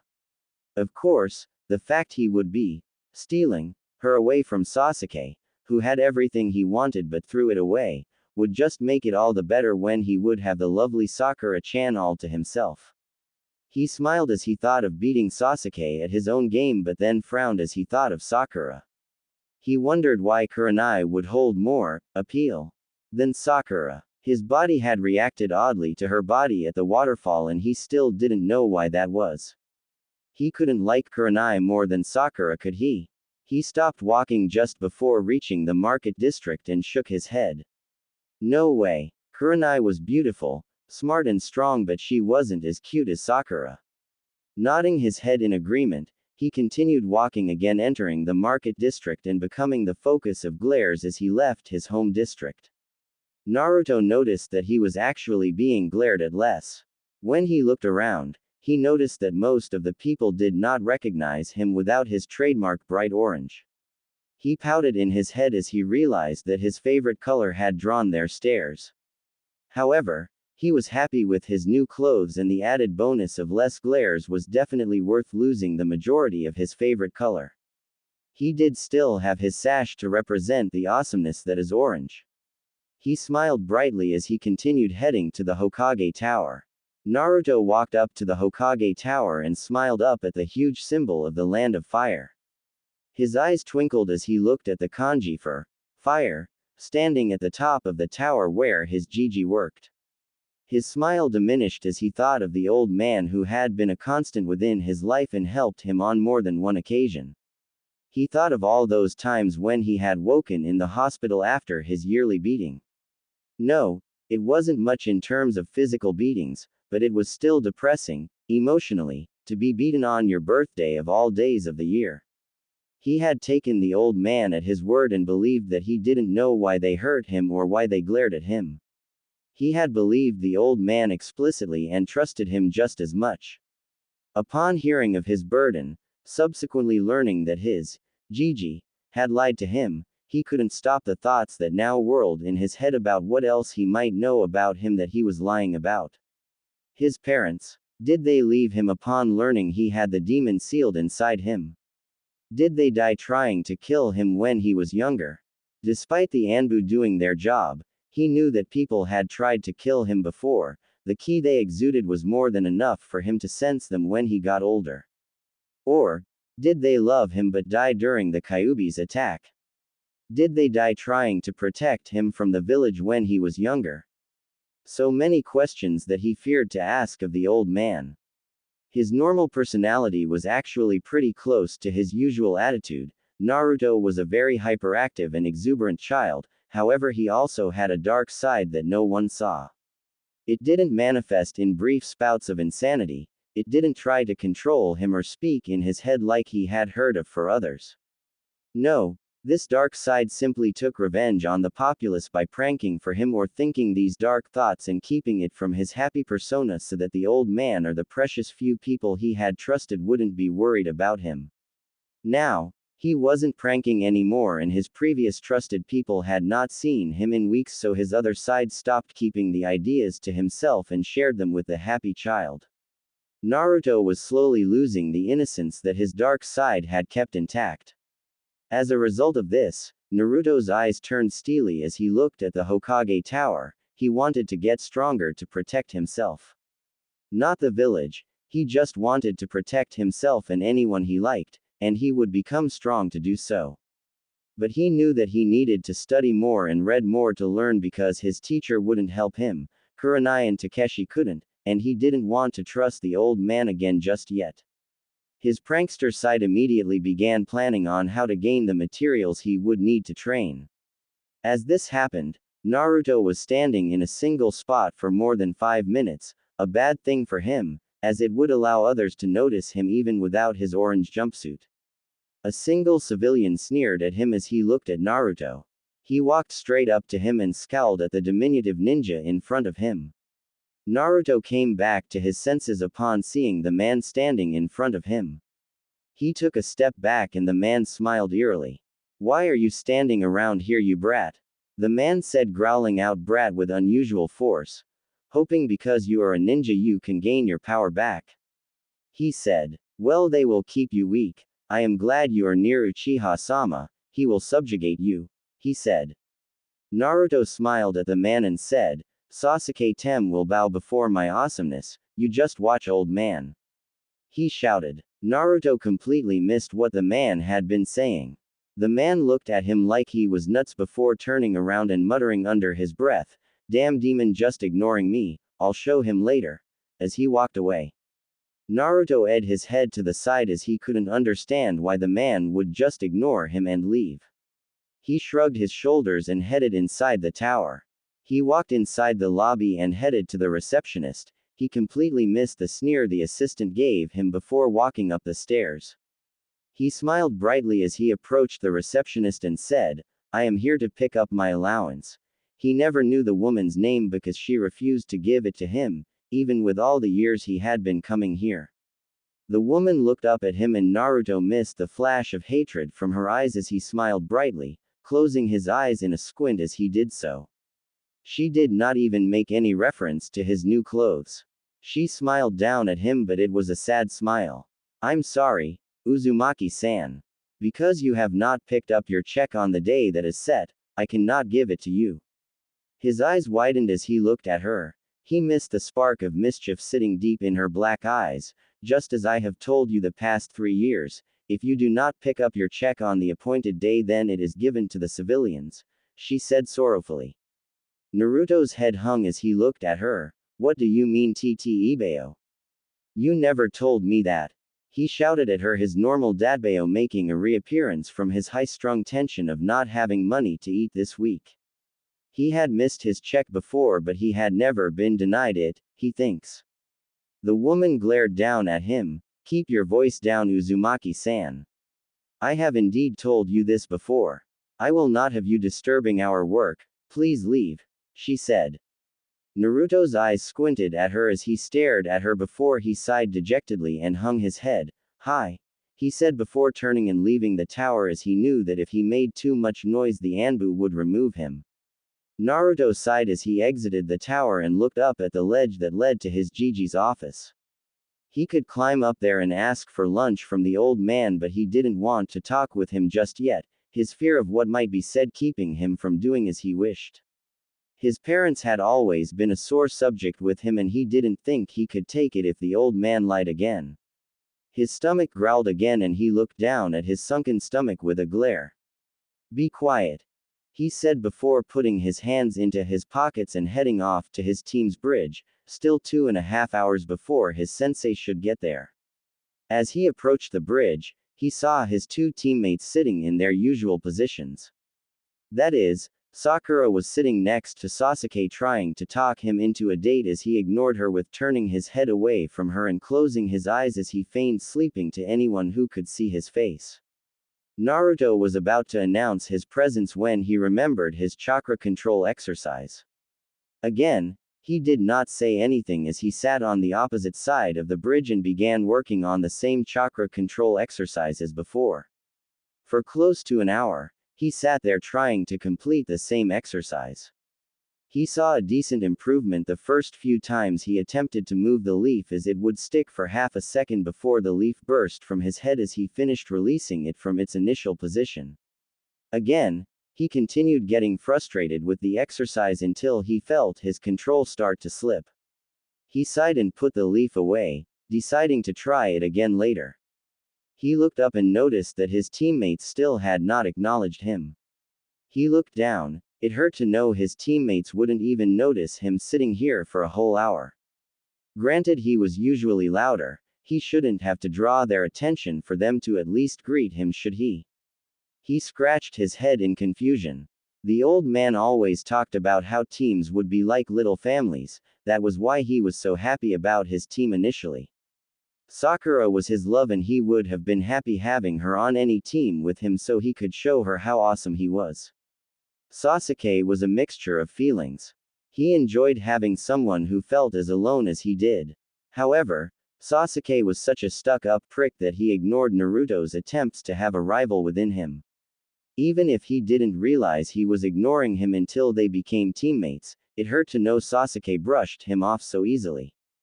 Kakashi-sensei was perhaps the worst. For some reason, he felt he knew Kakashi. He felt familiar to Naruto. Like he should recognize him even though he said precious little about his own self. Because of this, he had felt happy to have him as a sensei. However, it had turned into another disappointment within his life.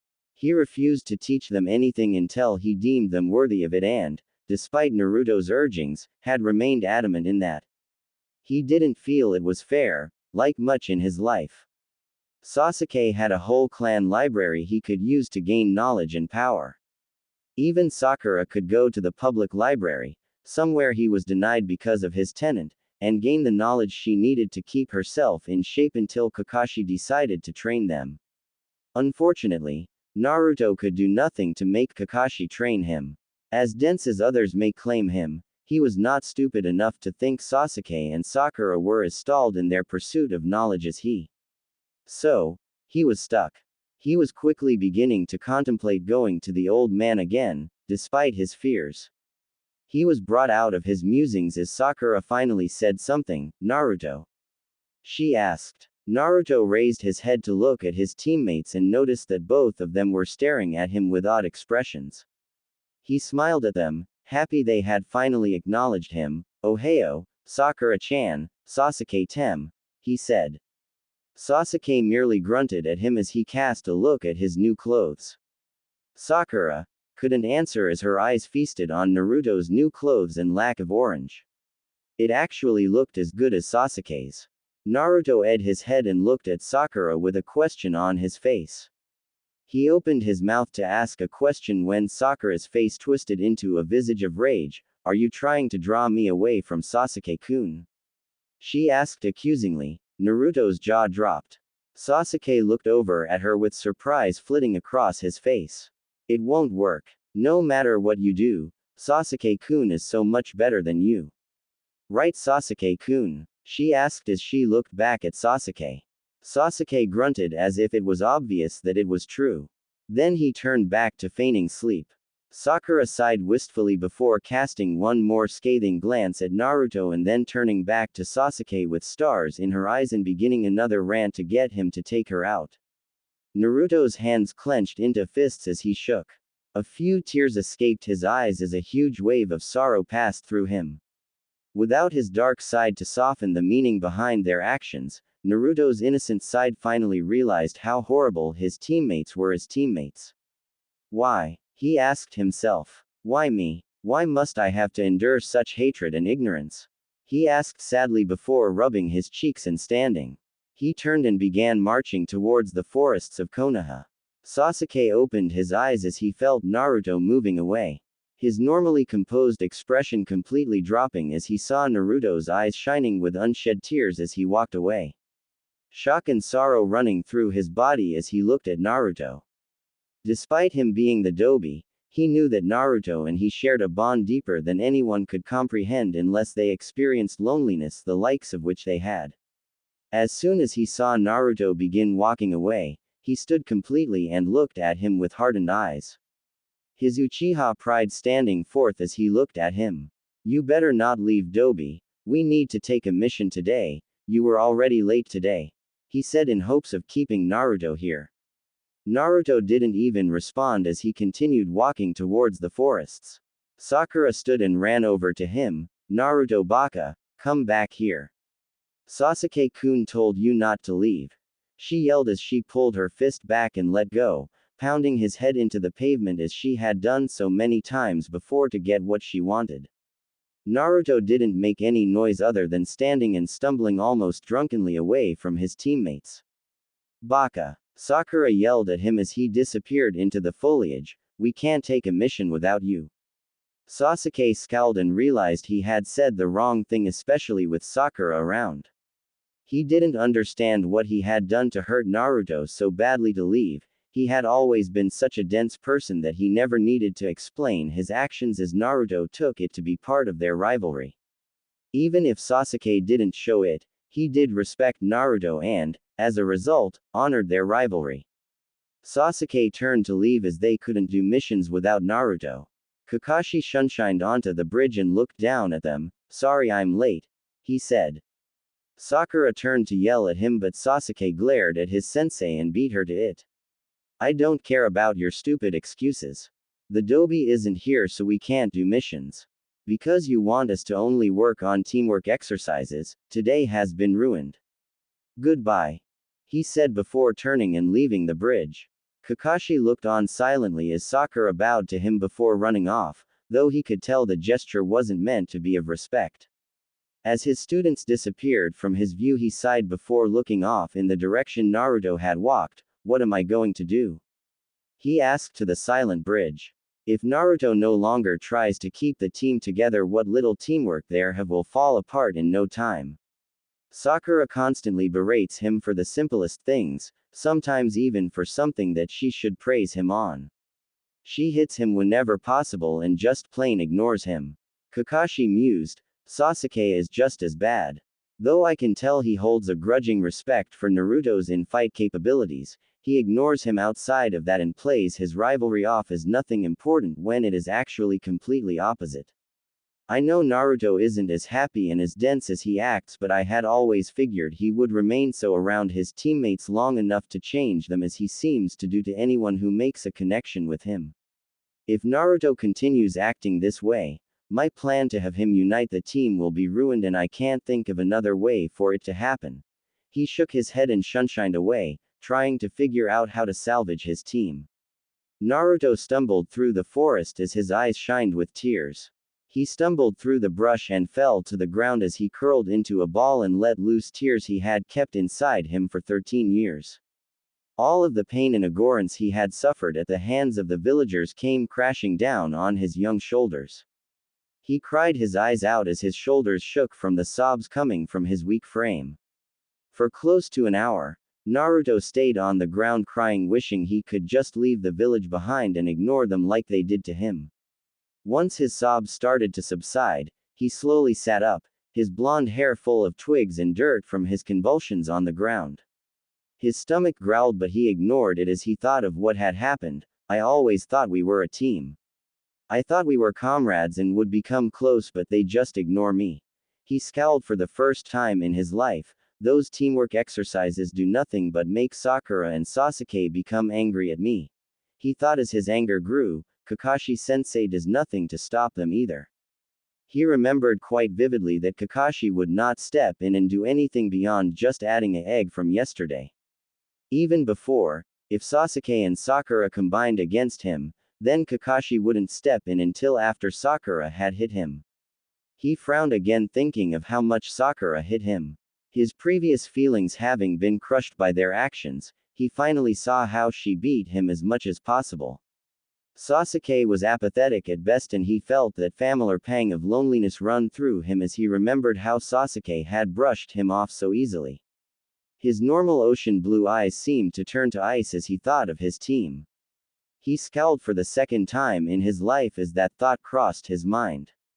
He would have to ask his Gigi to change the teams if he could not convince Kakashi to change something. This was getting out of hand, and Naruto was now fed up with it. He would no longer take his teammates treating him as if he was a puppy to be kicked around at their whim. He brushed his hair with his hands, removing the twigs from his blonde locks, and took a step forward, his mind set on what he must do when his stomach gave a particularly loud growl. Naruto blushed slightly and looked abashed before hearing someone say something. "Excuse me, we are using this training ground. I need you to leave so you won't get hurt," the voice said with an unmistakable tone of authority in it. Naruto walked forward a few feet and came to another training ground. One he wasn't familiar with, but he was familiar with 3 of the people standing in the clearing. He smiled brightly, despite the dirt on his face, clothes, and hair, while greeting them. "Ohio, Ino-chan, Shikamaru, Choji," he said. Team 10 blinked in surprise as they took in Naruto's new clothes and less than fresh look. The Junin was the first to recover as he looked over Naruto. Naruto's eyes flashed to him and he could see the Junin observing him closely. He almost flinched away but, instead, smiled brightly looking at him. "Hi, I'm Uzumaki Naruto, who are you?" he asked as he approached the still dumbstruck Team 10. The Junin blinked before smiling slightly at him. "Sarutobi Asuma," he answered as he took a puff from his cigarette. Naruto took this time to look at the Junin. He was wearing a flak jacket just like Kakashi, blue pants and shoes, with his shins wrapped in tape just as his elbows were. On his shoulders, the swirls that accompanied every Konoha uniform stood proudly. His Hitai was wrapped around his forehead, holding back spiky black locks reminiscent of Naruto's own hairstyle. The man's hair wrapped around his face in a full beard covering his jawline. A thin trail of smoke drifted upwards from the cigarette laying lazily in his mouth. His light brown eyes spoke of curiousness and no hint of malice. The oddest part of this Junin, however, was the sash on his waist that had a single kanji in red for fire. Naruto's smile widened slightly as he saw that and turned back to the still confused Team 10.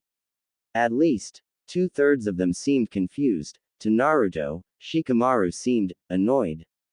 Naruto smiled at them despite feeling uncomfortable under Shikamaru's intense stare. Indeed, Shikamaru was, for perhaps the first time in his life, perplexed. He was used to knowing what was going to happen. His huge IQ allowing him to plan several steps in advance for almost any situation he had come across. He had yet to come across a situation where he could be caught off guard except with his own father. Thus, when Naruto, the class enigma that would always throw his plans asunder, the boy who was ever happy and constantly a beacon for good feelings, appeared in front of him with new clothes, a somber demeanor, dirt in his hair and on the side of his body, and puffy red eyes that should be shining with mischief. Shikamaru decided that he wanted to talk to Naruto. He did not find Naruto too troublesome, as he would announce to everyone else. Naruto would be the only one Shikamaru could count on to give him a challenge within any point in time. As such, when he noticed Naruto's out-of-place characteristics, his curiosity, something which had seemingly lain dormant all his life, sprang up and consumed his over-intelligent mind with a burning need. He glanced at his teammates and did not want them to be around when he questioned what had upset Naruto so much that he would show this to them. He discreetly signaled Asuma, using a hand language they had developed as the two played shogi, and asked him to please remove Choji and Ino. His answer was a shocked look from Asuma until he quickly glanced at Naruto and looked back at Shikamaru before nodding and speaking up. "Choji, Ino, let's go. I need to talk to your parents about something, so practice is cancelled for today." "Pleasure to meet you, Naruto-san," he said before grabbing his 2 students and shining away. Naruto edged his head to the side in a confused fashion, looking at the remaining member of Team 10 standing in front of him. Shikamaru's gaze intensified as he looked back at Naruto with piercing black eyes. Naruto took this quiet time to study Shikamaru. His black hair was in a pineapple shape upon his head. He had on a mesh shirt with a gray jacket over it. His hitai was tied around his left arm. His pants were blue, as were his normal shinobi sandals. His kunai pouch must have been somewhere on his back, as it wasn't strapped to his leg. As he was doing this, Shikamaru was going through thousands of scenarios of why Naruto would actually be showing his sadness.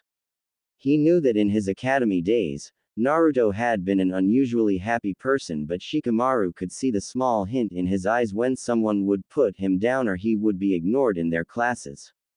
The reason behind all of the prejudice had never really intrigued him, but this did.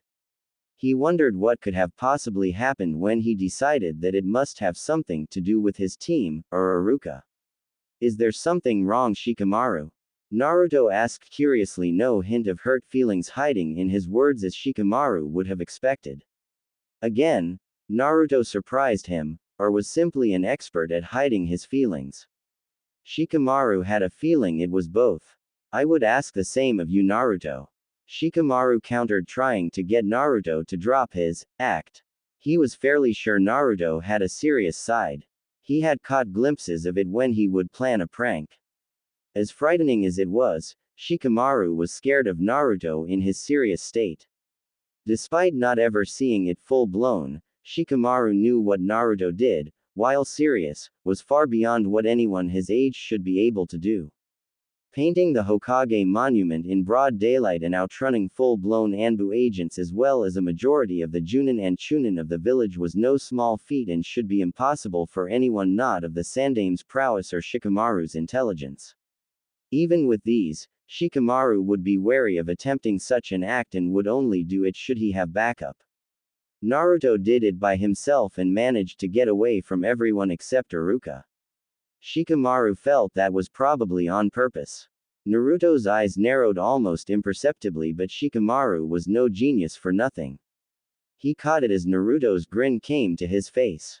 Naruto said as he threw his hands behind his head and grinned at Shikamaru. Nothing's wrong here, he said as he grinned. Shikamaru narrowed his eyes as he crossed his arms over his chest. Naruto, he said seriously, drawing Naruto's grin off his face at seeing Shikamaru serious for the first time in his life. Something he was curious about. I may not be your friend, but I am curious about why you, who was the picture of happiness and mirth. Shikamaru started as he waved at Naruto's direction, a person who could laugh off any joke or insult and take it in stride.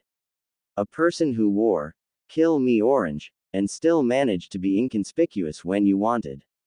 A smile of pride came to Naruto's face from hearing what he thought were praises.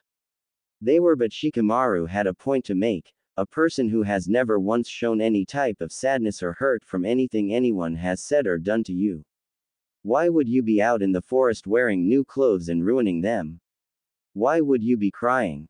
More importantly, why wouldn't you leave before being found? Shikamaru questioned as he stared at Naruto. Naruto's jaw was almost hitting the floor as he looked at Shikamaru. His mind trying to process the fact that Shikamaru had deduced all of this so quickly. He suddenly chuckled darkly and looked at Shikamaru with a dark and haunted look that he reserved for only those villagers who tried to beat him now. It contained none of the malice that he usually had accompanying it, but the glare was still enough to make Shikamaru freeze. How do you know so much about me? Naruto asked, his eyes not the pool of mirth and mischief that usually occupied that space. No, these eyes held loneliness of a level Shikamaru could not fathom, and he answered almost instantly, hoping it would cause Naruto to drop his stare. It made him feel vulnerable. I may be lazy, but that is just because nothing piques my curiosity. I am a genius of a supposed IQ above 200. Nothing ever catches my eye enough to make it interesting enough to warrant my interest, until you, he said. It was quite big of his ego to say this, but it was no less true. With Shikamaru's mind, most things people considered impossible were some of the simplest things for him. Naruto's eyes lost the haunted look and returned to their mirthful nature almost as if not ever having been there in the first place. But now, Shikamaru could see that spark of loneliness hiding deep in Naruto's eyes. Glad I interest you, Shikamaru, Naruto said in a happy voice, and Shikamaru believed him.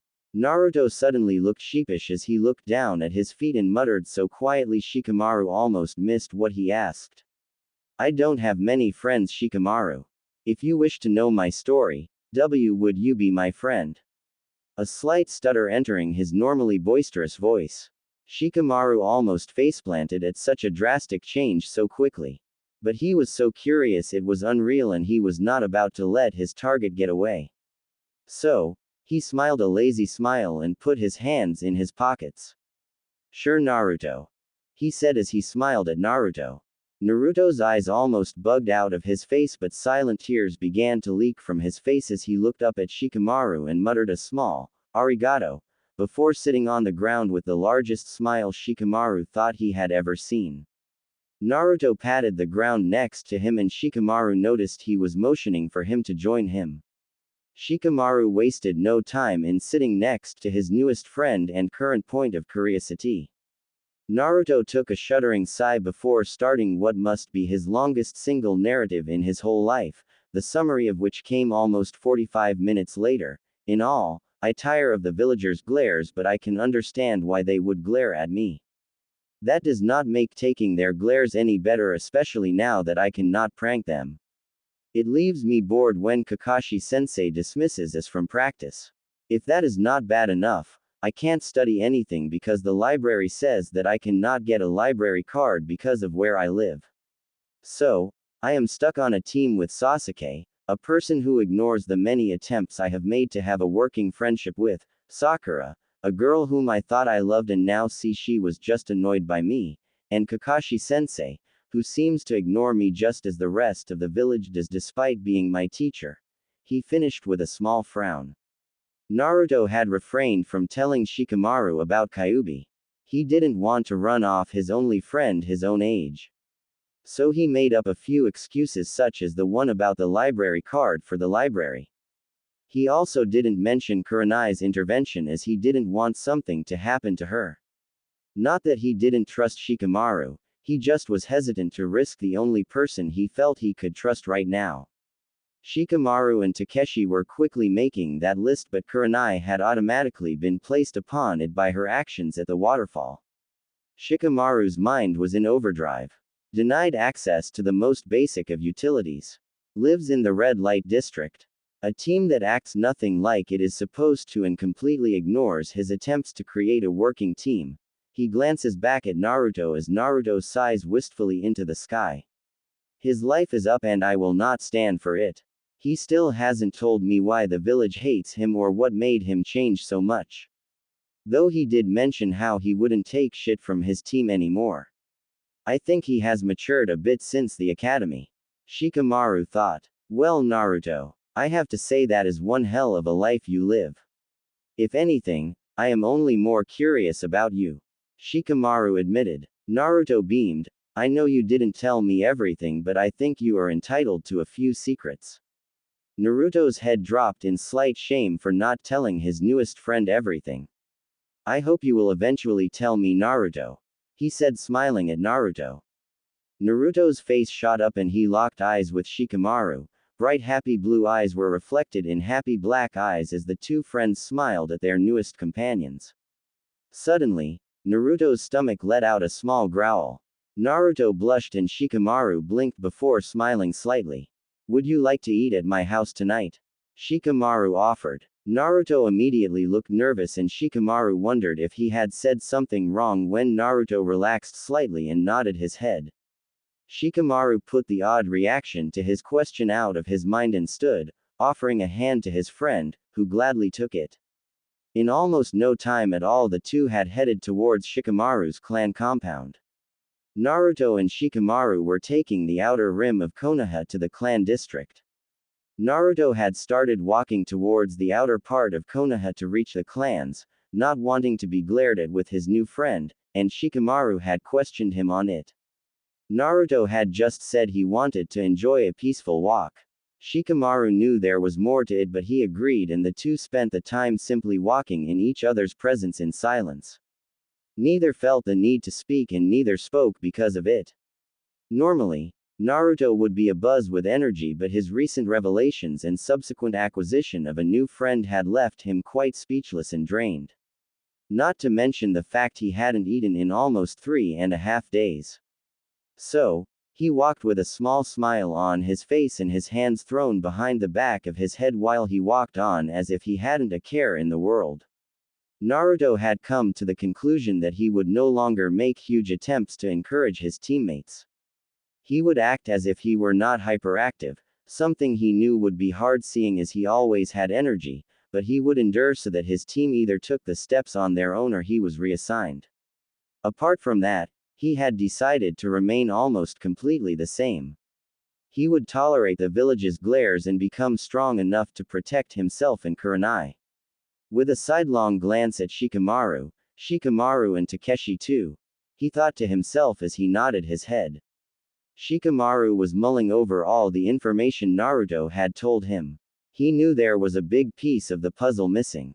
But what? The main problem is the root of the issue which causes everything that has happened to him. But he doesn't seem to want to tell me. Shikamaru thought as he caught Naruto's sidelong glance.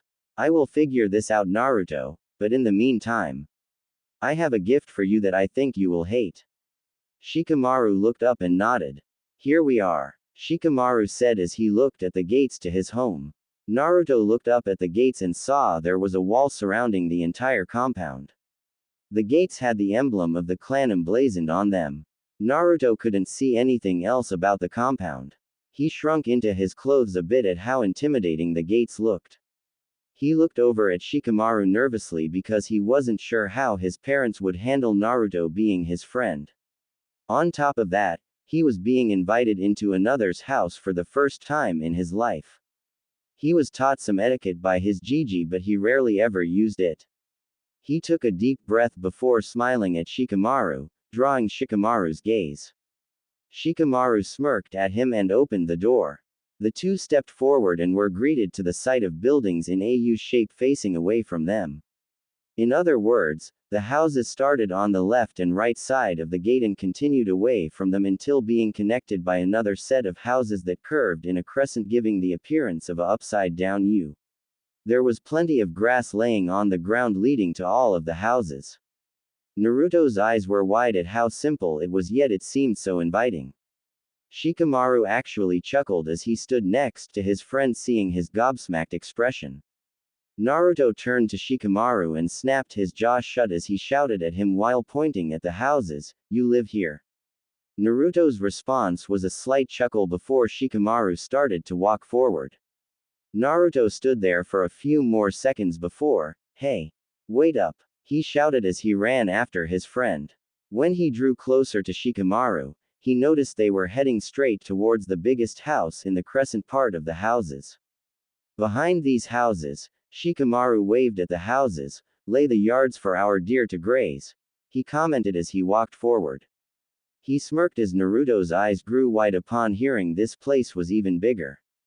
Shikamaru stepped up onto the porch of his house and took his shoes off. Naruto quickly followed his example. Shikamaru walked into his house and waited for Naruto to follow. Naruto walked into the house and the door slammed shut behind them. He saw that there was a hallway leading further into the house with a flight of stairs on one side of the hallway. It was surprisingly bare. "Mom, I'm home," Shikamaru called out to his left. "Oh, Shika-kun, dinner is almost ready, please go wash up." A woman's voice floated down from upstairs at first until the person who was talking began descending the stairs and caught sight of the two people in her doorway. Naruto looked up to be greeted to a woman who was obviously Shikamaru's mother. She had black eyes and hair just like her son, but her hair was pulled over her back, two bangs, one on each side of her face and a single bang coming down from the top of her head. She was wearing a red dress with a white undershirt peeking out from her collar. Her feet were covered in the normal blue shinobi shoes. Shikamaru immediately started to speak when she appeared on the stairs. "Ka-san, This is Uzumaki Naruto. He trailed off as he saw his mother glare at Naruto.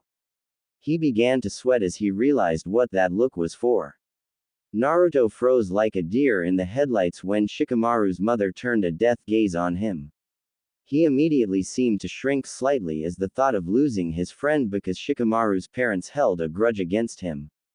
His normally boisterous and rough attitude would have shined through and he would have left with a smile, but right now he just felt like crawling into another corner and weeping.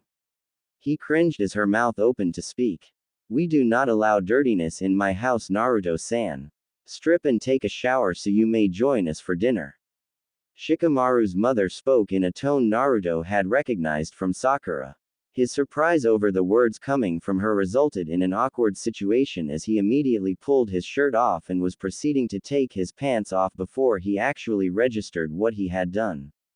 Two soft gasps came from the room as they beheld Naruto's sunken stomach and the horrible state his body was in from malnutrition. He immediately recognized his mistake and was about to replace his shirt when Shikamaru's mother spoke again. "Shikaku!" she yelled. Naruto froze as his eyes darted to Shikamaru. Shikamaru was stunned at Naruto's body. His body was in a horrible condition and he had never seen such a bad case of malnutrition on a child before. As he heard his mother's call, he blinked at how fast his father appeared in the hallway. Troublesome woman. He couldn't stop thinking at how she had his father whipped. Yoshino herself was furious and it shone in her eyes as they held a rage none but a mother could possess. She turned her head and yelled for her husband. She knew the perfect way to fix this. When he appeared underneath her, she simply pointed at Naruto and said, "Contact Shuza, tell them we are having dinner at their house." Shikaku's confused look was the last thing she saw before he turned to look at Naruto. When he turned back, she shivered at the gaze he held. It almost matched her own. "Get them ready. Shuza will have it ready in a half hour," he said in a cold voice before turning and disappearing back into the house. She turned to look at Naruto and instantly recognized the fear hidden beneath his eyes. Her anger abated somewhat as she looked into his soft blue eyes. She smiled at him and was about to speak when he said, I'm sorry. I won't come back. Just please don't punish Shikamaru," he stuttered out. She blinked a few times before smiling softly at him. She noticed Shikamaru's gaze that he suspected something other than what was on the surface. Damn genius minds, and simply waved Naruto's apology off. "Naruto-san, we are going to eat tonight and you will be joining us. Shikamaru, please lead us to our hot spring and bathe so you and your new friend may be ready for dinner tonight. I will wash your clothes while you do that. Let's go," she said in a kind voice while holding out her hand to her as she descended the stairs to stand in front of him. Shikamaru muttered, "Troublesome," before starting to walk away. Naruto looked up at the woman and could sense no intent like the villagers, only a smile. So, he reached out and grasped her hand. "Arigato," he said as she began walking behind Shikamaru towards the hot spring with Naruto's hand in her own. He wondered, for but a moment, if this was what a child might feel like with their own mother.